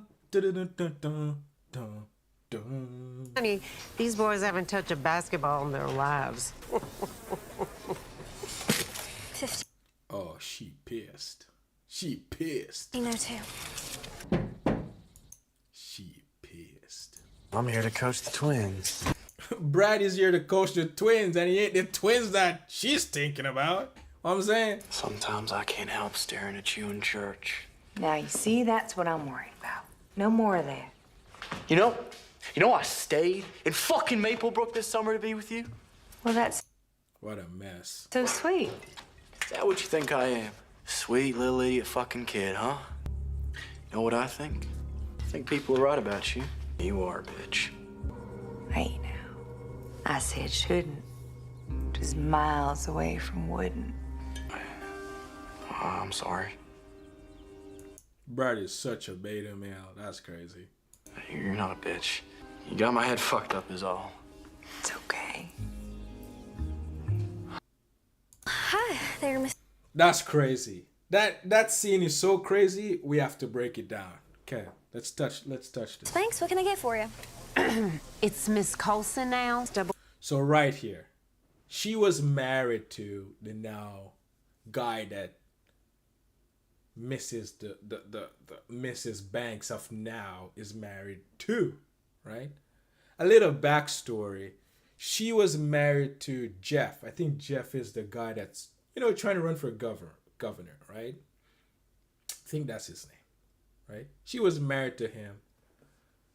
The new Mrs. Banks now, they were doing I won't give you the entire backstory until I really need to. They were doing something called a 3 thing, if you know what I'm saying. Know what I'm saying? Yeah. They were doing a 3 thing. And during that 3 thing, the guy fell in love with the new Mrs. Banks that we're seeing now, right? Because she's just that good. She's that good, I'm telling you. Man, she's good. She's such a good manipulator. It's crazy. Because, I'll give you the backstory later on. But it's crazy, man. Right? So now Jeff dumps her and married a new Mrs. Banks, which is a slut. They're both sluts. That's for sure. Right? Whataburger and fries for the boys. You both must be pretty hungry after all that basketball, right? Huh? What? Yeah, that's for sure. Honey, these boys haven't touched a basketball in their lives. So now, she's laughing. She's laughing. I think she have an idea of what's going on because she know her own backstory. She knows her own backstory, right? So she's laughing. She's having a kick out of this one. 1502. No, Abby is mad. Abby is mad because guess why Abby is mad? Because the feeling inside of her is controlling her. I'll be out there, people say stuff just to hurt your feelings, just so they can get you mad and angry. But if you are aware of the feeling when they come, you already didn't see the thought, right? You may have missed the thought, but you will catch the feeling. And when you catch the feeling, you will be like, whoa, relax. That's not me. That's the evil inside of me because I went unconscious and didn't realize that I went unconscious. So now I'm feeling something because I missed a thought. And now the thought turned into a feeling, right? Because Abby herself now feels disrespected. She's thinking of herself. She's thinking, how could Brad did this to me? Because now she realized those are not the twins. Brad is on a mission for some other twins, right? She caught on now. She's like, okay, That's what's happening. Now she's mad. She's upset. Right? You can see it in her eyes. Right? She's upset. Right? Not realizing that if she was present, she'd be like, okay, Brad is doing his thing. You are wrong in the first place, Abby. Because you're unconscious, you don't see it. But Abby is wrong because you know what? She's actually aware of who Brad is. But because she's looking for a father love, and Brad is probably the only love she's ever known in her life, which reminds her of her mother's love, she can't let go of that feeling because she's on a roller coaster ride. Brad bring her up, make her feel happy. She judge herself. No, she's happy. She will give Brad what Brad wants. Brad make her feel bad. She judge herself. She has guilt and resentment. Make herself feel bad. She judge herself. But she loves the up and down feeling. It's like a roller coaster. And without it, who would she be? Who would she be, right? Who would she be, or who will you be watching this video if you don't have feelings, a up and down emotional feelings? And you don't realize that the person that can make you happy or make you mad or make you sad controls you. They control you because they dictate how you're going to feel. And it's only because you're unconscious. It has nothing to really do with them. But because you're unconscious, they're able to use that feeling to control you. But it has nothing to do with them because the feeling was already inside of you. You were already that way because your mother imposed on you. Because when she traumatized you as a kid, you went unconscious trying to escape her. And you live in your thoughts and imagination, right? And you've lived there for so long. You're not even aware that's a wrong way of living, right? And that's how a lot of people are being controlled by emotions, right? So that person that can get you up and down, high or low, is controlling you. But you're only being controlled because you're not aware that it's an unnatural state to be in. And it has nothing to do with the other person because you were already that way before they met you. The issue is inside of you because evil lives in you. You live in your imagination. You think you know good and evil because you judge. You judge.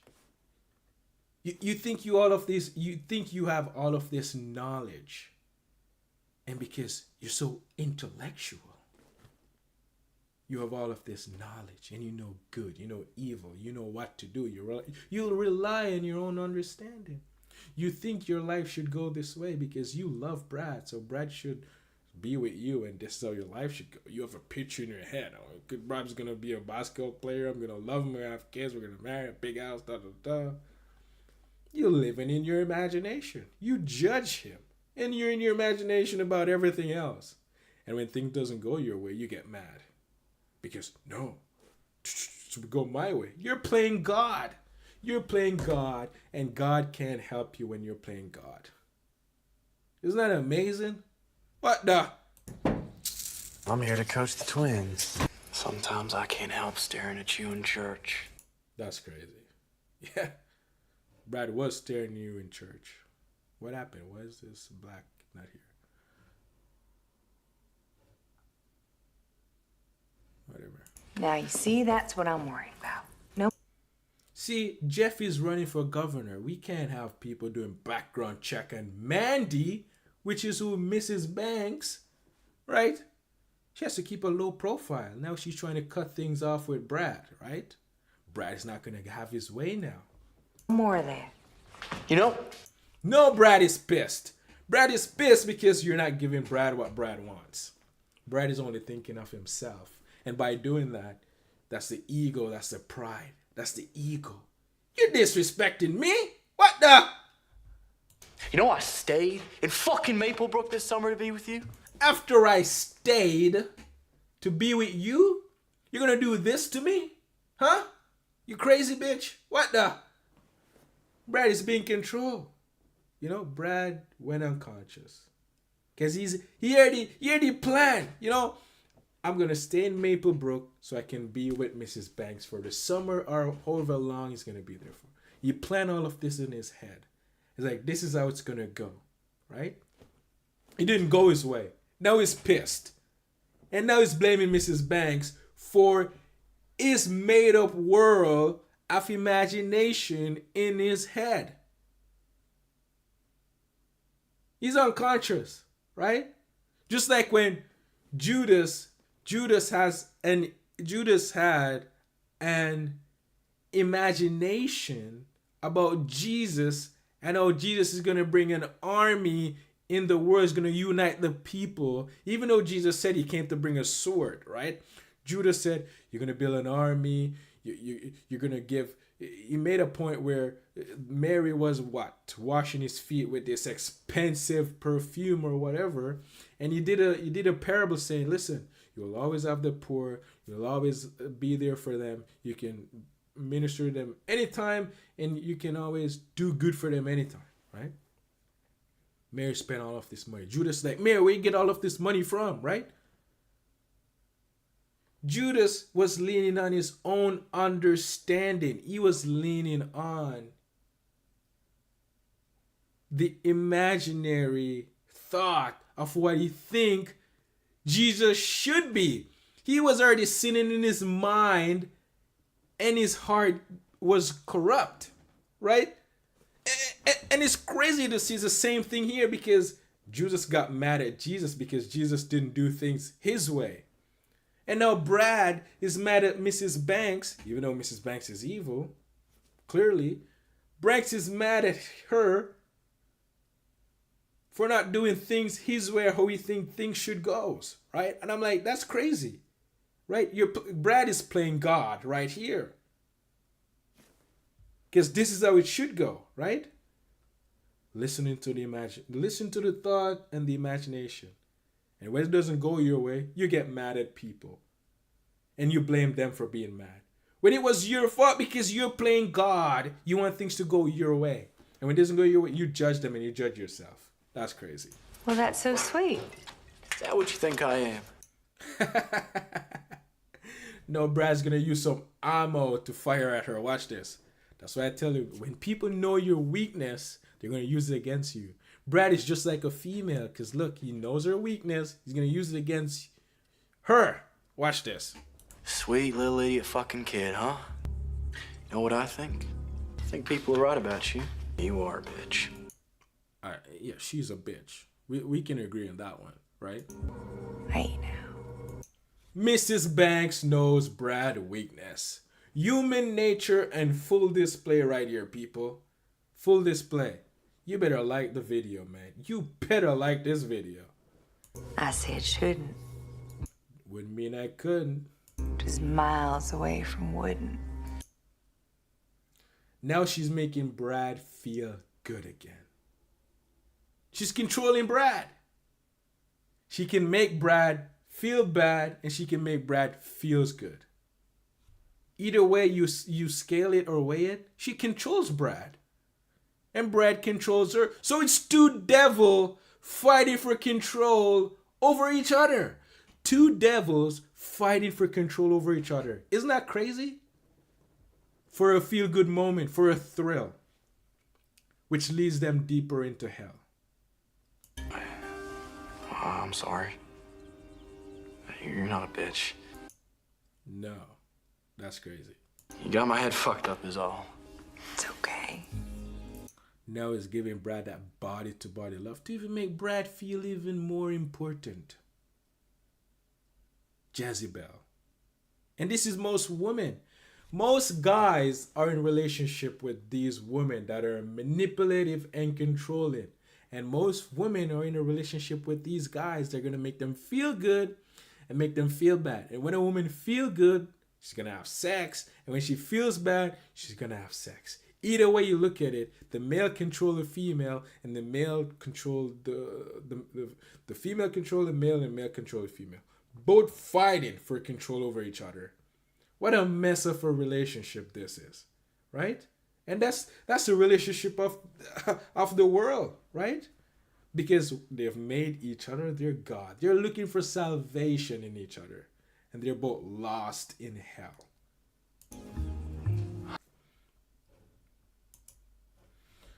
Amazing. All right. Where were we at? 10. Ooh, this one is so good. Oh man, yo. Mom, can you get me a new phone? Listen, if I should rate this movie spiritually, I rate it as a 10, man. Hang on.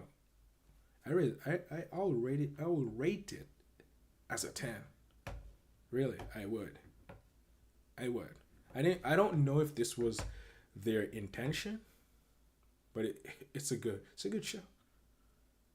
It's a good show. Mom, can you get me a new phone? I'm broke. When you have sex. So, actually, Do you understand the kind of commitment that you are making to your partner, to yourself, to God?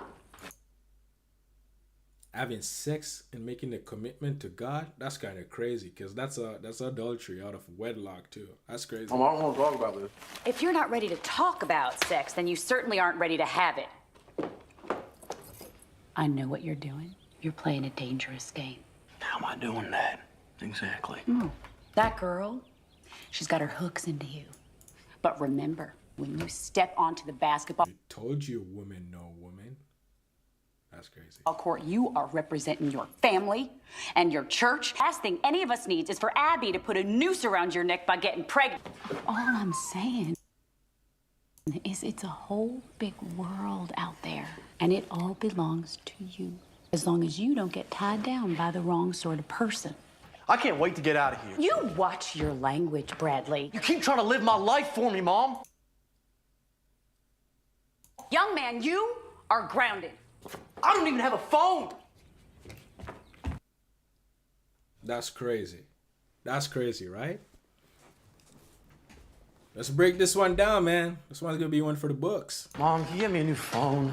I'm broke. When you have sex. Why is a pastor kid having sex? He's looking for love, right? That same body-to-body love that he got from his mother as a child growing up, he imposed on him. She get mad at him, frustrated at him, when the mom herself have to raise that kid. And when thing doesn't go her way, that she thinks how it should go. That's why Brad is just like his mother. Because he planned, in the previous clip, he planned out stuff, let's say in Maplebrook or Mapledale, wherever, to be with you, and now it's not going his way. He get mad at Mrs. Banks, right? Same thing we're seeing here, right? Same thing. Brad is just like his mother. Do you understand the kind of... Brad is out here having sex. Why is he having sex? He hates women. Brad hates women. He has no love for women. And where does he get it from? His mother. He gets it from his mother. Because when his mother would raise him and she planned out how things should go and it doesn't go the way she planned it out, or get frustrated at the kid, she get mad and angry at the kids, right? And by doing that, she imposed the evil that is in her onto the kid, and the kid try to escape her. She give the kids to evil. She literally give her kids to evil. And this is what most, if not all, that are working on themselves, most women do this to their kids. They willingly give their kids to evil, to the devil. Because they want the kids to do their will. Not the will of the father, but their will. Impose it onto them, right? Let's just check the stream real quick, just to make sure. They willingly give their kids to... Yeah. Willingly, right? Give up the kid's soul to evil. Because the mother is not having her way. Oh my God, my way. She's emotional. What the? She's just evil, man. Yo, this is insane, right? And Brad, but by being that way, Brad is out here looking for, you know, mom get mad, and then she tried to comfort the kid after. I'm so sorry. Give him love. Brad is looking for that love from a woman. That's why Abby loved the up and down roller coaster. She got the same thing from her mother. Brad get the same thing from her mother. It's just man, it's just pure chaos. It's just chaos left and right. Everywhere you look at this angle, it's just messed up. It's just messed up from... I can't even describe how messed up this thing is, man. Commitment that you are making to your partner, to yourself. Partner? Is he having sex with his own gender? Partner? What is a partner? Is he gay? I'm pretty sure he's having sex with a woman. How is it a partner? What the? To God. What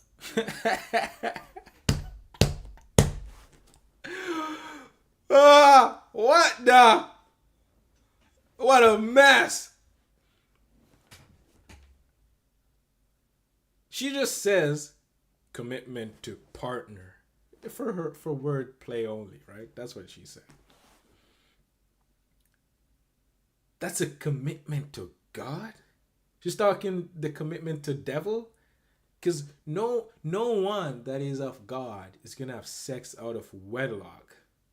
And these people are supposed to be Christian. So they did a great job actually portraying Christians in this movie, in this show. I have to say, they did their homework, right? Because this is most Christian life. They have kids, they impose on the kids rebelling against them, and the kids out there having sex and doing drugs because the mother's so overbearing. The kid is just trying to escape, and to escape, they sex, drugs, party. They don't want to deal with the mother because the mother's so crazy, right? And she called having sex is worshiping God. That is definitely not of God. What's wrong about this? If you're not ready to talk about sex, then you certainly aren't ready to have it. I know what you're doing. The funny thing is, the mother set her son up to fail. And now she's here blaming her son.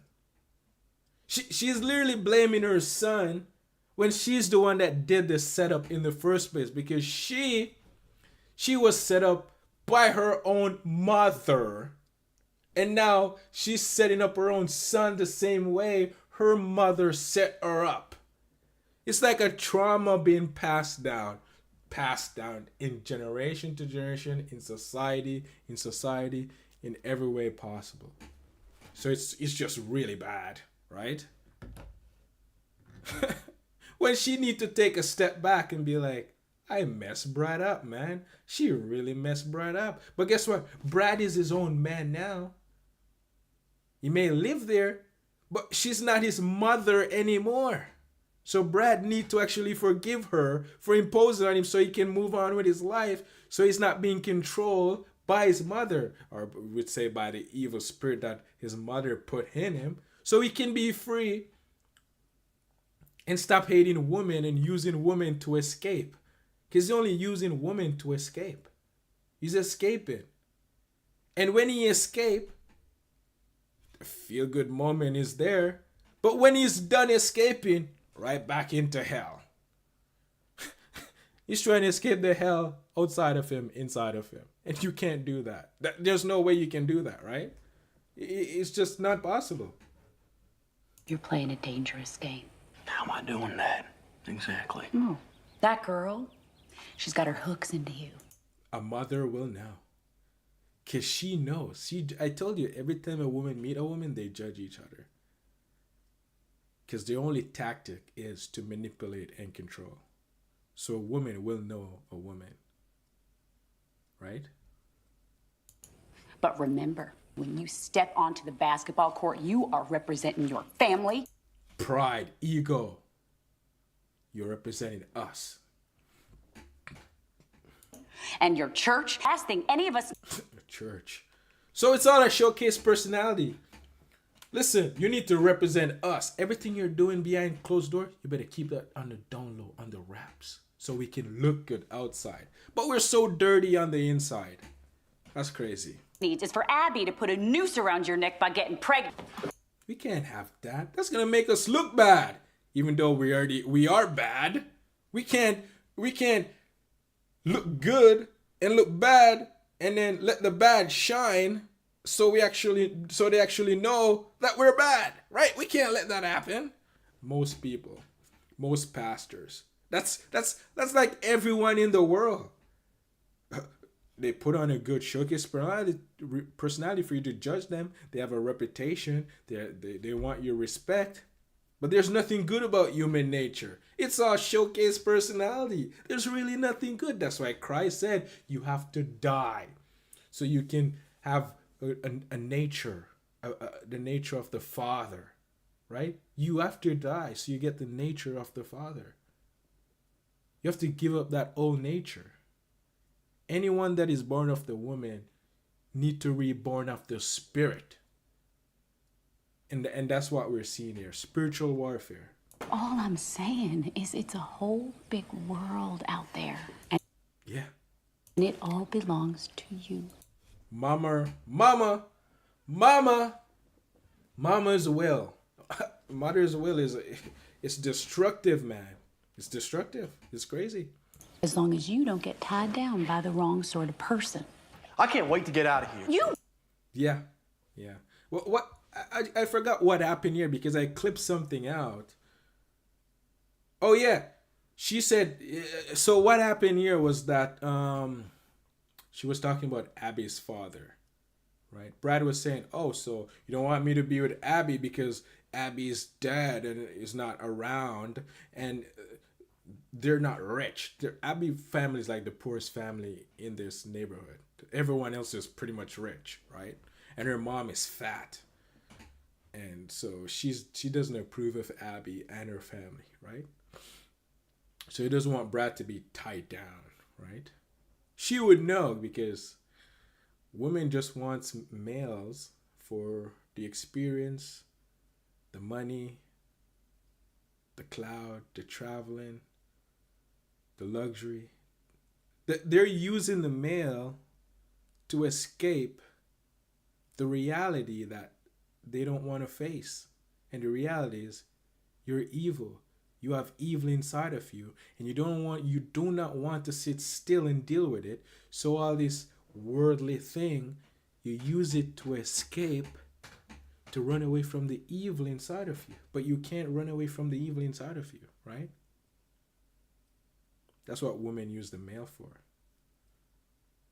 And the funny thing is, the males, they go along with it because they need the woman is their god, right? They need the sex, right? So they have to make the female feel good to get what they want. Right? Which is crazy. It's crazy because she's dragging you into hell. And whenever you stop doing those good things, you're going to see the devil daughter. That's for sure. Watch your language, Bradley. You keep trying to live my life for me, Mom. Facts. Young man, you are grounded. I don't even have a phone. Brad is right there. She's trying to live his life for him. That's even how much more he hates her. He judges her even more. And that's causing him to even go deeper into hell, right? And you can see when she doesn't when she doesn't have her way or how things should go, she try to punish the kid and get mad at the kid.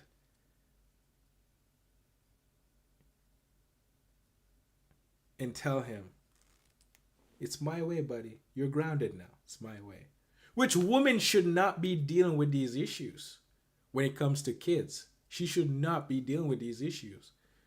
She should be telling the kid's father, which is the pastor, right? At least he will be able to deal with it a lot better. I can tell you that. Instead of the female here, because she's just emotional about the situation. She wanted it to be her way. She get closer to him, trying to make him feel good. That didn't work. No, she went aggressive. That didn't work. Well, guess what? Now you're grounded. Yeah. My will or no way. Yeah. That's crazy, right? That is crazy. So we need to take a step back as a male in society and know your role. Your role as a male is to find back the Father. Go back to God, right?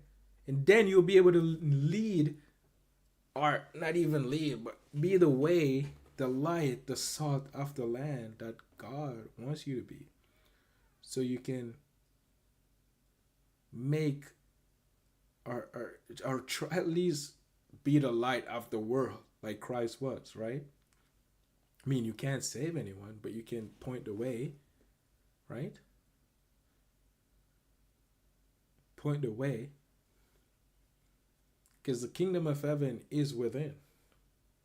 It's above too, but it is, I can tell you for sure, it is within, right? But you can see, man, these women are crazy out here, man. They're crazy. Okay, where are we at now? We're almost done. We're almost there. Couple more scenes. This is probably going to be a 3-hour stream, right? Ooh, this scene is crazy. So, I need to break something down. So, you remember when Abby was at work and Mrs. Coleman, her ex-bank, showed up with the twins, and the twins were like, we don't play basketball. And Abby find out that, Brad was coaching some other twins. You know what I'm saying? Oh, yes. And, I missed out so much to tell you guys. And that time that Brad was at that place with Mrs. Banks, trying to control her to get what he wants, right? Sophie showed up because she lost her gun. She went to Mrs. Banks' place that night, drink, got so messed up, got so high, and lost her gun, and she went back there the next day. I shouldn't even say that because I'll have time to tell you in another clip. Whatever, we'll leave that out. Scrap that. Don't listen to that. But, okay. Let's give you the most important part that related to this clip, right? So,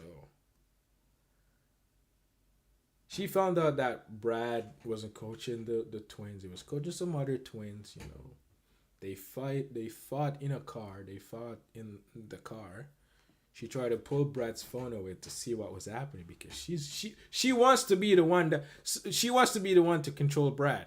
Sophie is fighting to control Brad. Brad's mom is fighting to control him. Mrs. Banks is fighting to control him. All these women hate man. Like, I don't get it, man. That's kind of wild, right? They're all fighting to control Brad because they hate man. They hate man for whatever reason, I know why, but we'll get there. Whatever, right? They hate man, right? So they want control over Brad, right? To feel good. It's ridiculous, right? So she tried to pull Brad's phone away, and he falls out of the car. Crack, he got broken. It's not good anymore, right? Brad has no phone at this point. They were supposed to go to this party together, but Brad has no phone. And he's grounded, right? So Sophie tried calling him. Not Sophie, what's her name? Abby tried calling him. Can't reach him, right? Can't reach him. Whatever. The way she got to this party was the pastor drove her. The same pastor that we saw in the previous clip before. That, I'm so saved, I'm sanctified. I didn't always have the Lord with me. He tried to coerce her, right? He's in love with this girl, right? He's in love with this girl, but the pastor is so messed up. Man, the backstory in him is crazy, right? He's messed up, right? When you say, yes, he's sick, yes, master, we sick. That's for sure, right? So now she's at the party trying to get to Brad, can't reach Brad, right? Now the mother is calling Sophie. Check this clip out. Now. So she just got off the phone with Brad. We need to talk now, because she knows Brad was coaching them other twins, right? Know what I'm saying? Hello? Where's Brad, Abby? Funny, I was gonna ask you the same thing. They're both so cunning, diabolical, evil. They're both so evil. Look how they're talking with each other. You can drop the tone, Abigail. Then again, you barely know anything about your son. Sweetheart. That's for sure. And she's drinking too. She's trying to escape her hell. I was a teenage girl once, too. I know a whole lot more than you would believe. Really? That's crazy. That's crazy. We'll come back to this. We'll come back to this, okay? And I guess you know what kind of young man you've raised. I do wonder what the rest of the people in this town would have to say about that. Are you threatening me? Are you threatening Bradley? Maybe, but it won't be worse than what he's done to me. You filthy little... I'm not the one spreading lies. I'm not the one spreading my seed all over this town. Great job, Mom. Don't you dare lecture me about Brad. I am his mother. It is my job to protect him from the evils of this world. And honey, if that ain't you... Lady, you haven't done shit to protect him. So I guess that makes it my job. Now. Yo, they're all fighting over Brad, man. That's crazy. That is crazy. That's crazy. That is wild, right? All right. We have to break this clip, though, okay? This clip is so deep, man. It's so deep, right? Oh. Where's Brad, Abby? Funny, I was gonna ask you the same thing. Okay, we already know they're being facetious with each other, right? That's just how female are. Now they're showing their true nature. Know what I'm saying? They judge each other. They understand the playing field. Know what I'm saying? They're like, yo, listen, man. I know what you're up to. I already judge you. You know what I'm saying? Know what I'm saying? You can drop the tone, Abigail. Yeah. Then again, you barely know anything about your son. Ooh, shots fired, right? Sweetheart, shots fired. I was a teenage girl once, too. I know a whole lot more than you would believe. Really? And I guess... Let's touch on that real quick. You see, that's why when you see these beta males out here talking this, oh, we need to protect girls and defend them and do all of these things. You know how evil these 14, 13, 16-year-old girl is? Do you not see what's happening right here? Do you know how diabolical, evil they are? That's why when they're like, Jeffrey Epstein is a pedophile, we need to get Trump too, he's on the file. Oh my God, yes. They killed Jeffrey Epstein, da da da da. I don't really even care about that. Even if Trump is there, he's a different man now. I see someone totally different. So I don't even care about that if he's on the file. I see a man working to do good for the country that was going to hell in an handbasket, right? And these girls proclaim that was in this so-called file. You think they're innocent? These girls know what they were doing. Even though they're unconscious, they still know what they're doing. They still know to control a man. They still know to use their body to control a man. They still know how to get what they want from a male. Because where do they get it from? Ding, ding, ding, ding, ding, ding, ding, ding, ding. Their mothers. Their mothers. So we should actually be going after these mothers instead of these so-called pedophiles that you guys are out here talking about. These mothers set these girls up to be prostitutes, to be sluts, to be out here chasing, looking for love from a male, how to use their body to sexualize and use deception to get what they want.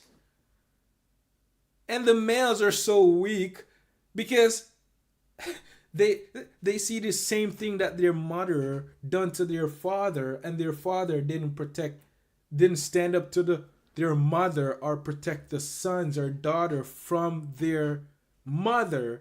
So they only do what they see. So the parents need to be held accountable. Because if the parents were good, the kids wouldn't end up like this. They wouldn't end up to be these devil, so-called 16, 15-year-old, up to whatever age, 30, 40, 100, and be this evil, right? That's crazy, right? They're so cunning. They act all innocent around each other, but they're judging each other deep in their mind. They're evil. They're of their father, the devil. Do you know what kind of young man you've raised? Yeah, she definitely raised a crazy guy. And she knows Brad is crazy, but yet she's drunk off Brad love. She would rather earth. She would rather earth. You know, there's a song. I'm a little drunk and I need you now. And I don't know how. You know, she said something that I rather hurt than feel nothing at all. Everyone is chasing that thrill, that feel good. And it's only destroying you. I do wonder what the rest of the people in this town would have to say about that. She knows her weakness. See, women, when they get to know your weakness, they use it against you. That's why when you end up with a woman and you're in your imagination about her and she judge you and know your weakness and you have family with her, and then she end up destroying you because she hate you for your weakness and she love and hate you for your weakness at the same time because you're weak and you can't lead her out of hell, and you stop pleasing her, she's going to come after you and destroy you, especially when you love the kids. That's your weakness. She's going to use it against you. And it makes her feel good because she feels like she has power over you. And it's fake power. And she will destroy you and destroy the kids. And the male will have to suffer for it because you did it the wrong way. So bad, so sad. I don't care. I don't feel nothing for you about it. You have to suffer and die. Are you threatening me? Are you threatening Bradley? Maybe, but it won't be worse than what he's done to me. What did Brad do to you? See, this is how evil every person is. They're thinking about themselves and how they feel. Listen, Brad hurt my feelings, so guess what? I'm gonna hurt back his feeling compared to what he did to me. So it's all about feelings. All about feelings that actually run the actual society that we live in, which drive everyone to chaos. And you can see it displayed right here. Human nature at its full course. You filthy little... I'm not the one spreading lies. I'm not the one spreading my seed all over this town. So she know Brad is a liar. She know Brad is spreading his seed all over the place. And yet you want to be with Brad so bad. She's crazy. She is crazy. She is crazy. Great job, Mom. Don't you dare... Now Mom have to defend herself. Because listen. Lecture me about Brad. I am his mother. It is my job to protect him from the evils of this world. And honey, if that ain't you... Lady, you have... See? I'm the one that bring Brad... Like, I'm referring to Brad's mother, right? I'm the one that bring Brad into this world. Know what I'm saying? I'm his mother. I need to protect him from the evil of this world. Even though she herself is evil, she herself that causes Brad to be this way. Because she said, I'm his mother. She has that pride, that ego, right? And that's what's driving her. The pride and the ego is driving her. And that's why Brad ended up this way. To be crazy. Just like her. She's thinking of herself. She went unconscious. I'm his mother. When God says, don't even put your children above him because you put children above God, how are you going to raise your kids properly? Tell me now, how? You're going to lean on your own understanding of how you think they should be raised. And you're going to impose on them because my way, your way, which is evil, your way, which you don't have free will in the first place, but your way, which is evil, which is influenced by good or evil. But you're being influenced by evil, your pride and your ego, you won't let it go and die away from it, which Christ said you need to die away from. This feeling that human beings don't understand this feeling. And it's not by their fault, but they just need to understand it. And you'll be able to overcome it, right? That feeling is driving you. And it's causing chaos. Because you're Brad's mom and you're proud he's a basketball player. Yes, do my will. Turn him into the husband she never had, right? I need to protect him. You can't even protect yourself. How are you going to protect him? Because she ended up dying at the end of this. I'm just going to say it. She did die, right? I'm not going to go that far into reacting to it, so I might as well tell you she did end up dying. Just saying, right? I haven't done shit to protect him, so I guess that makes it my job. All females are playing mothers. Abby, Julie, and Mrs. Banks. They're playing God. Because in their imagination, they know Brad should live his life. That's crazy. Right? You haven't done anything to protect Brad. I'm going to do it. You can't even help yourself. None of them can help themselves. They're all evil, being driven by evil. But yet, they want to protect others. When they can't even protect themselves. That's crazy. That's just insane. That's insanity. Will pay for their crimes. That's insanity, right? So, backstory now. We have to give you guys this backstory, how we end up here, right? So before I play this clip, just know, right? Brad was at home playing video games, right? Brad was at home playing video games. And what went down was Mrs. Banks texted Brad. Because Brad hooked up his phone to his laptop, I think. Yeah, he was on playing video games. Ding, ding, ding. Laptop went off. Oh, Mrs. Banks, you know what I'm saying? That's why he was not at the party. I mean, he was grounded. So, I mean, he could have gone to the party, but he ended up went into Mrs. Banks' house. And guess who was at Mrs. Banks' house? Choo, choo, choo, choo, choo. All of these girls with Sophie. They were hunting, da-da-da-da. One girl got jealous. This one. You will find out why. She got jealous, right? She asked some dumb questions. And you know, some emotional, got wild, and Mrs. Banks kicked them out, and Sophie stayed over.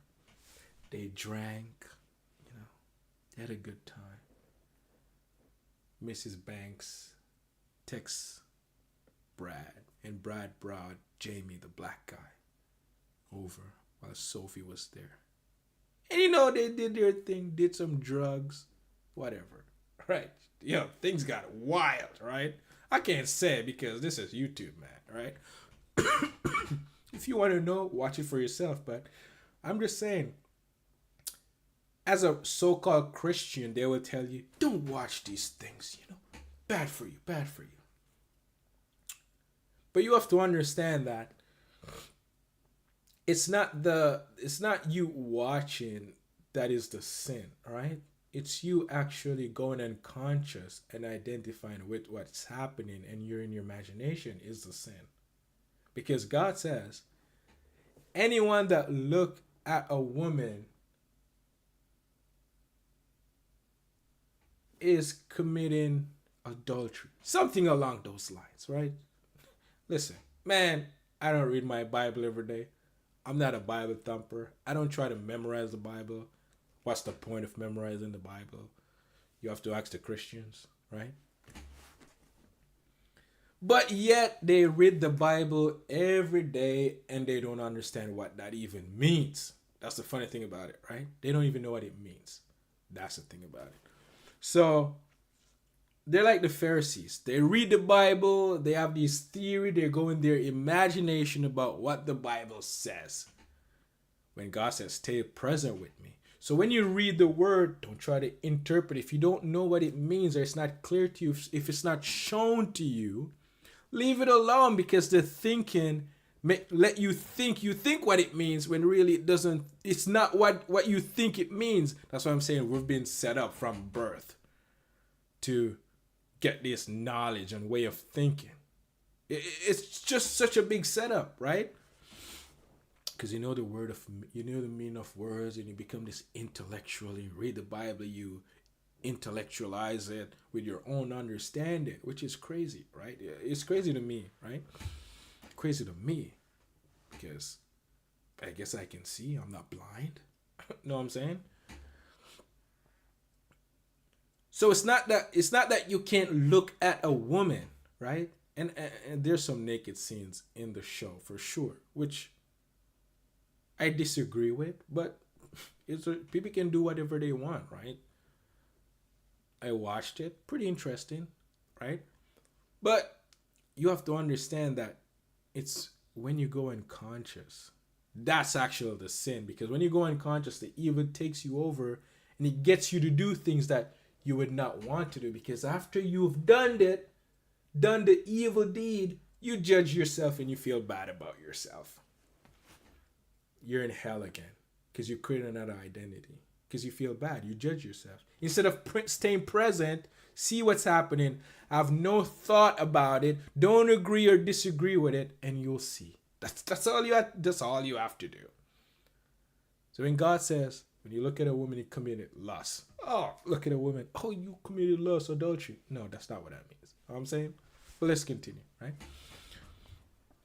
That happened, right? And it's messed up. It's messed up, right? Sophie went over there. She caught Brad and Mrs. Banks doing the naughty. And she got turned on by it, which is crazy, right? Sophie put herself in a mess because her thoughts went wild and it caused her to do some crazy things, right? And that's how, maybe I mixed that part up a little bit. When Sophie went over and saw Mrs. Banks and Brad doing that thing, was after him and Sophie left the boat and he went to play with the twins or coach the twins. That's when she saw them, and that turned her on. And even though she saw that Mrs. Banks is evil, she actually loved it. She loved seeing that because it turned her on. And even though she knew Mrs. Banks was crazy, right? She still went over her house after, which, maybe Graham did say, because Mrs. Banks was texting her after she saw what happened. And Graham was, and she was playing hard to get in. Graham was, she got texts every time. And Graham is like, who's texting? She's like, Mrs. Banks. Like, you should answer. Instead of telling Graham what happened, Sophie threw it under the bus and listened to Graham and did it either way. Text her back, where she's going to be. She went on a beach where she was there with her husband, and picked her up. She's like, can I borrow her? And she's like, yeah, take my wife. And I'm like, that's crazy, right? Because they're there with the kids, family time, right? That's why I know Graham is a beta male. Beta! Took her, went to the cottage. They're having a good time. Right? The girls came over, they went hunting, did their thing, drink, whatever. Now she got jealous. They kicked them out because she made a crazy joke. They kicked them out. Sophie stayed over, whatever, right? Now, the next day, Sophie wake up, because remember, Abby was at a party, right? It was dark. The light went out at the party. The light went out everywhere around that old area that everyone was at, right? Sophie was trying to get to Mrs. Banks' cottage because she knew where Brad was. She ended up in the forest. And while in the forest, what's Brad's mother called? I forgot her name. Julia or whatever was driving, searching for Sophie, searching for Abby and Brad, whatever, right? Drove past the pastor. She didn't see the pastor, but the pastor was in like a parking lot. He was touching himself, looking at Abby's photo, right? I'm like, that's crazy, right? So, and everyone was close by in the proximity, right? Because something happened to Abby in the proximity, right? Now, Sophie is doing Percocet. She's drinking. Mrs. Banks invite Brad over. Brad bring his friend James or Jamie, whatever his name is, a black dude, and they're having a good time. They're playing spin the bottle. Da, da, da. Well, they were in the pool. The light went out. They went into the house, started playing spill the bottle, spin the bottle, and everything is going crazy now. They're starting kissing. I'm like, this is just wild, right? She has a husband, right? So she know Mrs. Banks is a slut. She know Mrs. Banks is crazy, but she's just as crazy as Mrs. Banks. That's why she's in there doing these crazy things too, right? Fast forward. Wake up the morning. She's on the dock. She drank so much Percocet, whatever the drugs they did. She wakes up on the dock, right? With her phone. Missed call from Graham, right? Da, da, da. News came out that morning now when she's getting an Uber home. Abby is dead. Abby is dead, bro. Abby got shot, got murdered in the forest, right? Close beside Mrs. Banks' cottage. Close beside where the pastor is doing his thing, looking at Abby's photo. Close to where Julie, or I forgot her name, bro. Brad's mother, the pastor's wife, was driving around looking for Brad. So there's a lot of suspects here, right? A lot of suspects, right? But guess what? Sophie brought her gun over, because she did end up buying a gun, right? When the girls were over, they went and bought a gun. Sophie lost her gun, bro. Ding, ding, ding. She lost her gun, which is crazy. Now they're at a little light-in for Abby, and the police showed up and grabbed Sophie, saying, "Listen, it was your gun that was used to kill Abby." And so here's the friends now. Here's the friends, so-called friends that show her showcase personality to make her feel welcoming, so she can judge them and say, "Oh, these are all nice girls. You know, they accommodate me. They're welcoming." When really, they're just pretty on the outside, clean on the outside, but inside they're dirty, dusty, sluts, whores. Because these bitches are crazy. Watch this.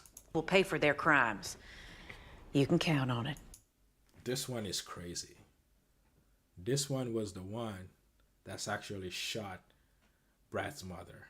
This bitch crazy. I tell you that. Because she's sleeping with Mrs. Banks too. This bitch is sleeping with Mrs. Banks. That's why she was jealous.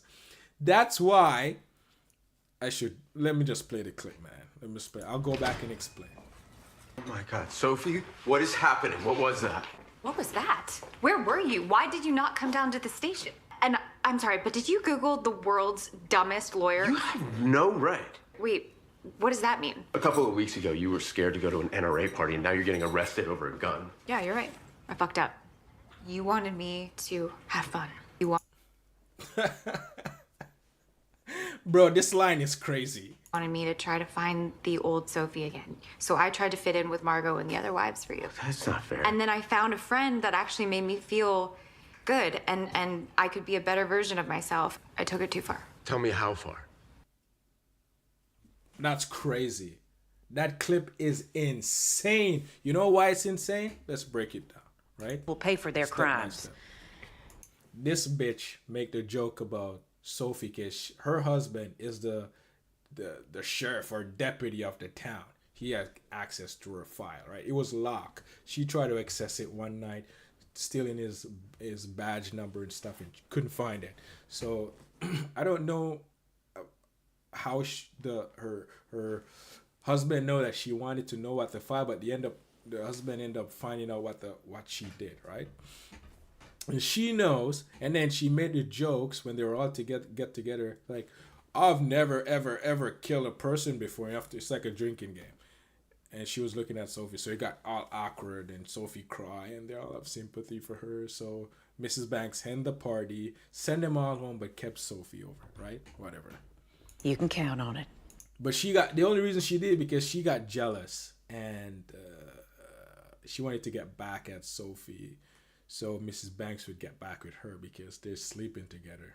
But now Mrs. Banks finds something new to play with, right? So she's jealous. So see, she's thinking out for herself. She wants revenge. Really, she wants to get revenge back at Sophie, but really she was doing it to herself because it only brought her deeper into hell and trying to destroy someone else. She's trying to destroy someone else, she destroy herself. And that's how evil works, right? Even though Sophie is evil too, but you're trying to destroy the evil in other person, but the evil in you is destroying you in yourself even more because it drags you deeper into hell. And you get a good feeling about it. And the good feeling you get about it is the thrill. It's the evil that is driving you because you think you're better than them. Now you think, oh yeah, how are you better than how are you better than another person? I just don't get it. I just don't get it, right? And that's the world, right? The world tell you get the nice house, the nice car, the money, and that will make you feel better, right? Or judge. It makes you get all of these things to, oh, this is going to make me happy because I'm going to be better than that person. You get it, and you feel good about it. And all it does, it makes you judge other people so you can feel good about yourself. But you're miserable because you will drive the car and feel good, but at night you go home and you're all alone, you cry at night, right? You definitely cry at night. You may not know it, but you cry at night. If it's not actual tears, women will cry at night. They will shed the tears, and they're lying, right? But the guys, tough and macho, they don't cry. It may not be water coming from your eyes, but you're definitely crying inside, buddy. I guarantee you that, right? So it makes you go on vacation, and when you go on vacation and spend all this money, it makes you feel good. You're better than the other person. But you're really not. When you actually think about it, you're not, right? That's the funny thing about it. You're just in hell, judging other people, judging yourself, and you're only destroying yourself even more because you're bringing yourself deeper into hell, trying to be better than each other. And when you get the money, a car, and the house, you're only doing it so you can get a woman. And when you get a woman, she's controlling you, and you're being controlled by the woman because you have to get these things to get a woman, and she's just gonna use it to distract herself from the evil that is inside of her. So it's just so messed up, man, right? It's so messed up from such a spiritual level. When you understand it, it's like, wow. But you get all of these things to feel good, and it's just a thrill, and it only lasts for a second. And then you have to chase after something else for a feel-good moment because it doesn't last. It's just a burst of feeling. You need to buy another car, buy another bigger house, get a different girlfriend to feel good, get a different wife. You have to go clubbing, you have to go party so you can escape and feel good. And it's just a mess, man, right? Not saying you can't enjoy yourself because God did make you to enjoy the things of life, but don't identify with them, right? Oh my God, Sophie, what is happening? What was that? What was that? Where were you? Why did you not come down to the station? And I'm sorry, but did you Google the world's dumbest lawyer? You have no right. Wait, what does that mean? A couple of weeks ago, you were scared to go to an NRA party, and now you're getting arrested over a gun. Yeah. Oh, I think I edited out the part because she was like, what was that? Why didn't you come down the station? He's like, what? Come down the station and bring Jack. That's her son. He's like, I don't want Jack to be traumatized by this. His mother in locked up in jail, right? I think you should have brought her. I think you should have brought the kid there and show the kid that, brother, your mom is crazy, right? Because the kid is going to grow up and think the world is all nicey when it's not, right? The kid needs to know these things. Like, it's not going to traumatize him, but you're preparing for the world. If you make him weak, that's like a mama behavior, overprotecting the kid. That's mama right there, right? What are you doing, buddy? Right? You're right. I fucked up. Let him go see this bitch locked up and let him know this bitch is crazy, right? You wanted me to have fun. You wanted me to... this is the biggest gaslighting of the season, of the what do you call, of the year, man. This gaslighting is crazy. Let's bring it back just a little bit, right? You wanted me to try to find. Listen, you wanted me, right? You wanted me to try to find the old Sophie again. So I tried to fit in with Margot and the other wives for you. That's not fair. And then I found a friend that actually made me feel good. And that's crazy. That's crazy. You know why it's crazy? Because the way he met her is crazy, right? You wanted the old Sophie, right? I try to fit in, and listen, you know what? I may have went overboard, but I found a friend that makes me feel good. What she's not telling him is that, listen, I found Margot. She makes me feel good about myself. She put on a showcase personality. I judge Margot, and Margot makes me feel good. Margot is such a great manipulator. I tell you, she's a class act for this, right? She makes Sophie feel so good that Sophie slept with her and have sex with her, and she feels so good about it, right? What she's not telling Graham here is that, Graham, listen. The first time I saw Margot doing the naughty, it turned me on. So I came home and I was ready, and that's the only reason I had sex with you, Graham, because someone else made me feel good. Right? And I use you to get off. That's it. It's not like I wanted it, right? I was just, in the moment, and someone else made me feel good. So she valued feeling good, and that's evil. That's messed up. That is the devil inside of her, driving her, right? Because the feel-good moment will vanish, and she has to chase it again to feel it, right? God said, you should have peace. Jesus came, show us how, brought the word and show us how to have peace, right? He was the example. He was the word, the living word. He came to fulfill it, to give us peace, to show us how to have peace, right? But she would rather hurt than feel nothing at all. And Graham doesn't make her feel good. So Graham, stop making her feel good how he met her. So now she doesn't want to have sex with him because he doesn't make her feel good. And to have sex with a woman, you have to make her feel better, make her feel good. And those women are of their father, the devil, because feeling good or feeling bad has nothing to do with how you should. That has nothing to do with peace. Nothing. It's just a thrill, right? So Margot make her feel good, and she have sex with Margot because Margot manipulate and control her. That's literally what she's telling him, right? But he doesn't understand it, right? Most male don't understand this because it's spiritual, right? And I could be a better version of myself. I took it too far. I don't know how you can be a better version of yourself. That blew past me because there's no such thing, right? Tell me how far. We'll pay for their... I just want to touch back on one more thing here. One more thing. I fucked up. You wanted me to have fun. Yes, because the way he met her, they were in college back in the day. She was smoking on the porch, right? He invited her to his party, and she rejected him. But she ended up going after. She retracted her rejection. I'm going to come, So in the beginning, he accommodated to her, made her feel good, made her happy, so-called happiness, thrills, right? That will fade away. That's why when it fades away in a relationship, you guys keep fighting each other to get back that same feeling that you had in the beginning of the relationship. And it was never love. It was just hate, right? They're fighting to get back that feeling so they can have sex or be happy, right? But he was wrong. He was wrong because he catered to the woman. He tried to make her happy in the beginning. And she was already messed up. She's smoking cigarette and stuff. That's a messed up woman. Because she's only smoking and doing these drugs and partying to escape the hell inside of her.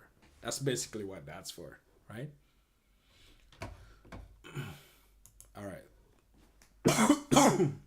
Sorry about that. My water is over. Man, this is a long stream. What time is it? We went shopping the other day, and I Right now, felt the pressured. time for me is 12:46. What the? Almost 1 o'clock. And we got a lot more. We got a couple more clips to go. So let's finish this up though. Oh yeah, did I miss telling you how she gaslight Graham? She took no blame. She took no responsibility for herself, right? Graham is not responsible for the hell that is inside of you. You are responsible for that hell that is inside of you, right?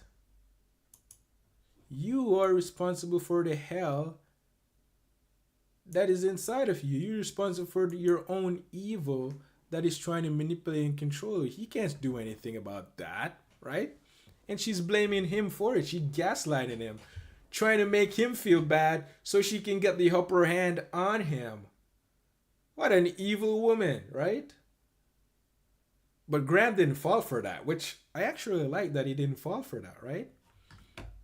He didn't fall for it. He's like, that's not fair, bitch. What the?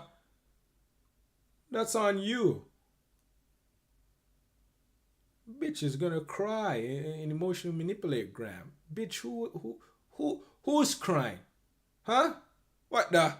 We went shopping the other day, and I felt pressured, and so I bought a gun, and I knew it was wrong, so I hid it. You didn't bring it into the house, did you? Do you know the first thing about storing a gun safely? I don't know. You were drinking, weren't you? Yeah.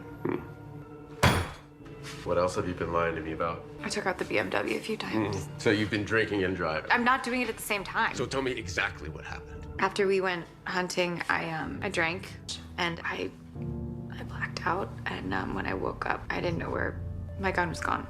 I don't know how, but it just so happened to be the gun that was used to kill Abby, but I didn't know that girl, so I had no reason to hurt her. Well, you were blacked out, so you don't really know what happened, do you?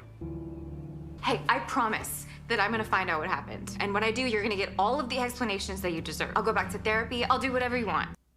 That's crazy. This is a crazy clip, actually. That's wild. But let's break it down, right? We went shopping the other day, and I felt pressured, and so I bought a gun, and I knew it was wrong, so I hid it. Bitch, take some responsibility. Oh, listen. They say jump off a cliff. They say jump off of a cliff. Listen, I felt pressured, so I jump off a cliff. That's crazy. Bitch is taking no responsibility for the evil inside of her. She's blaming other people for her evil, which, I mean, people do use evil inside of them to control the evil inside of others, right? But still, the evil inside of you can't blame them like how they're blame the Jews. The Jews created feminism. The Jews create porn. The Jews run society. Yes, we hate the Jews. They're the one control most of everything, okay? What's your point?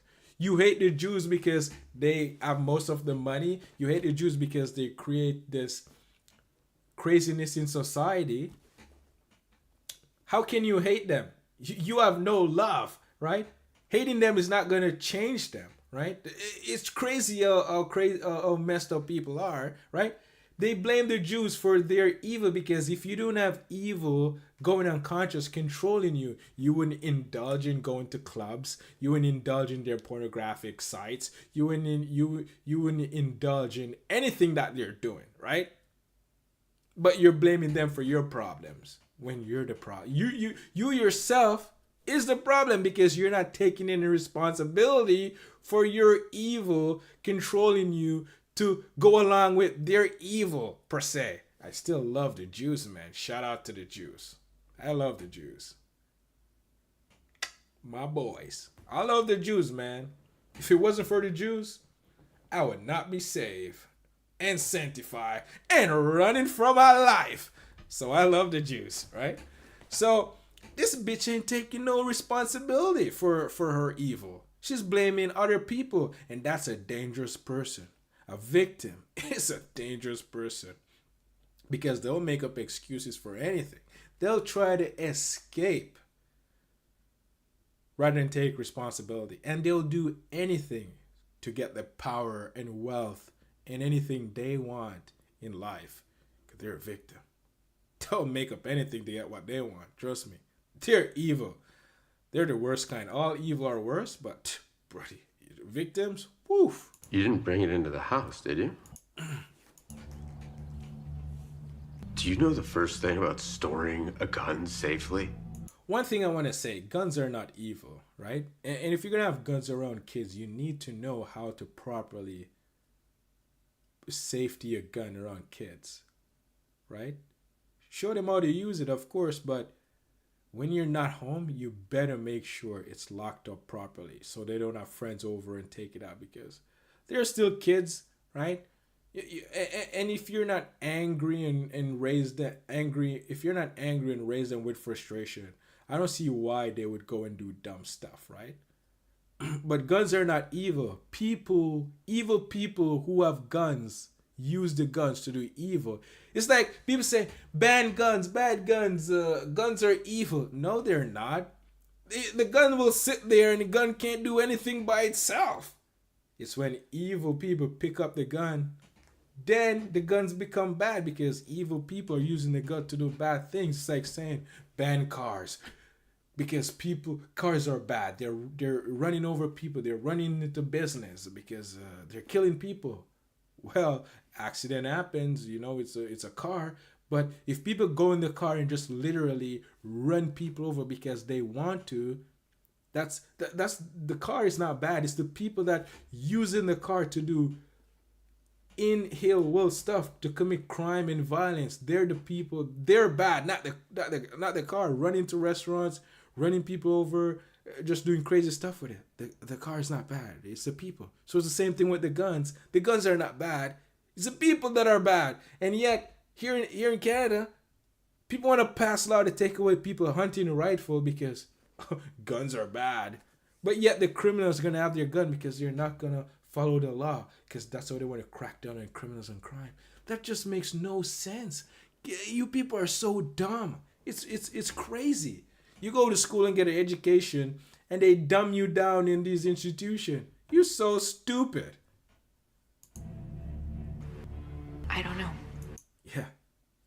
She was drunk. You were drinking, were you? Yeah. What else have you been lying to me about? That she slept with another man and a woman. She ain't gonna tell you that though. What the? I took out the BMW a few times. So you've been drinking and driving. I'm not doing it at the same time. So tell me exactly what happened. After we went hunting, I drank and I blacked out. And when I woke up, I didn't know where my gun was gone. I don't know how, but it just so happened to be the gun that was used to kill Abby. But I didn't know that girl, so I have no reason to hurt her. Well, you were blacked out, so you don't really know what happened, do you? That's a good question, don't you think? I think that's an amazing question. I promise that I'm gonna find out what happened. And when I do, you're gonna get all of the explanations that you deserve. I'll go back to therapy. I'll do whatever you want. I'll go back to therapy. I will do whatever you want.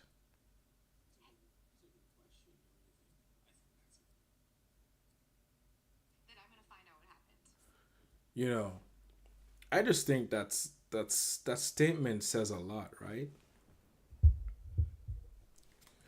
Graham wanted to be with Sophie so bad that he controls her.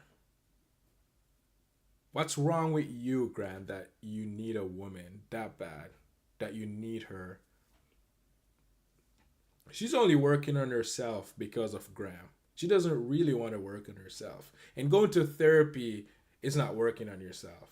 You're just being drugged out, being docile, get this prescription prescribed to you to keep you unconscious, to keep you drugged out and just a walking zombie pretty much, right? To live in your imagination even more. But what's wrong with Graham that he needs Sophie to get better so he can be with her? Something is wrong with Graham, right? That's what I'm seeing here. You're telling her to get better so you can be with her. That's crazy, right? So she's only doing it so she can be with you And she's not doing it of her own free will. If there's such a thing called free will, if you know what I mean, right? She's being controlled by Graham too. That's crazy, right? Graham, you did this to yourself. You know the type of woman Sophie was. That's why you have her in therapy now, because you're trying to make her better. But she was worse when you met her. She's never gonna get better. She can't get better because she's not doing it for herself. If there's a so-called self to do it for, right? Communication purposes, right?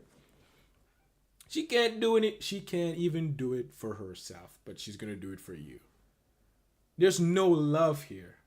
Everyone is just doing because they want control over each other. He met her. She was messed up. She was smoking cigarette, partying, having sex with women in college, crazy stuff. She knows the woman he was getting involved with, but guess what? He loved that, I guess. She was beautiful, I guess. Showcased personality. And he judged her. She judged him. And here you go. Now they're living in hell. Now hell breaks loose. Because it was never love. There was no such thing as love in there. Because if it was love, you would not be with her. You would tell her, man, you need to get your life together, woman. And not because of me, but because you want to, right? That's crazy. All right, scene 15. What are we rocking? Oh, yeah. So, he kicked her out of the house. He told her, yo, get your stuff together. Go figure it out, right? She left the house. Now she's in a hotel. Watch this. This is crazy. Now she's frustrated. God damn it. This is Margot. Go on and say something sweet now. Now she's calling Margot. Do you think that if you don't talk to me, that I'm just gonna go away? You think I'm just gonna shut up? How dare you? No, really, how fucking dare you? I just lost everything because of you. I just lost my son. I just lost my family. I just lost my home, you fucking bitch. Margot Banks, Queen fucking Bee, always gets everything that she wants. Oh my God.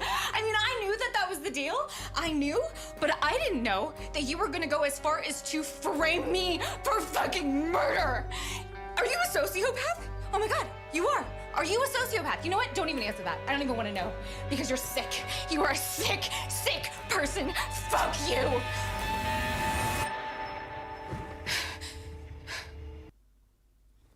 That's crazy.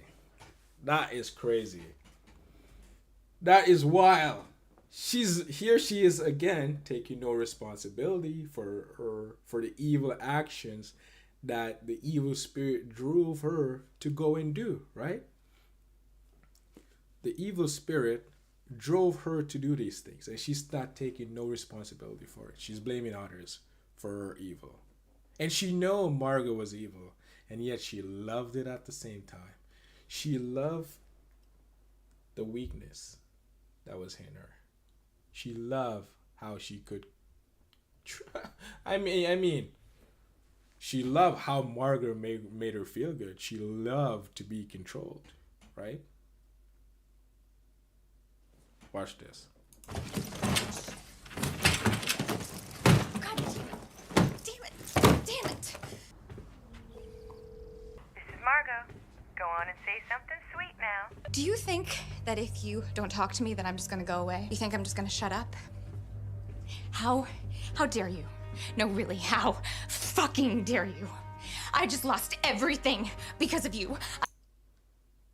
How did she made you lose everything? You did everything of your own volition, right? Well, I mean, you can't do anything of yourself, but for communication purposes, she did everything of her own volition. She saw what Margot was. She saw what she was, and she loved it. And now she's blaming Margot for what is happening. How did the stream got disconnected? This one was longer?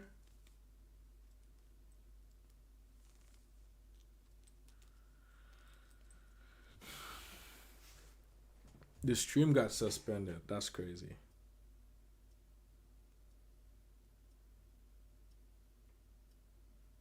How all of a sudden the stream got suspended?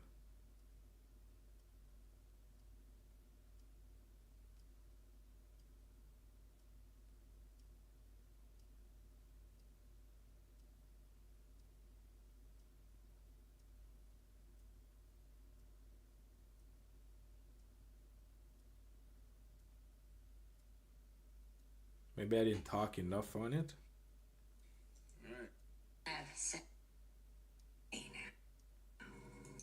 Mrs. Banks knows Brad weakness. So sad for this, right? I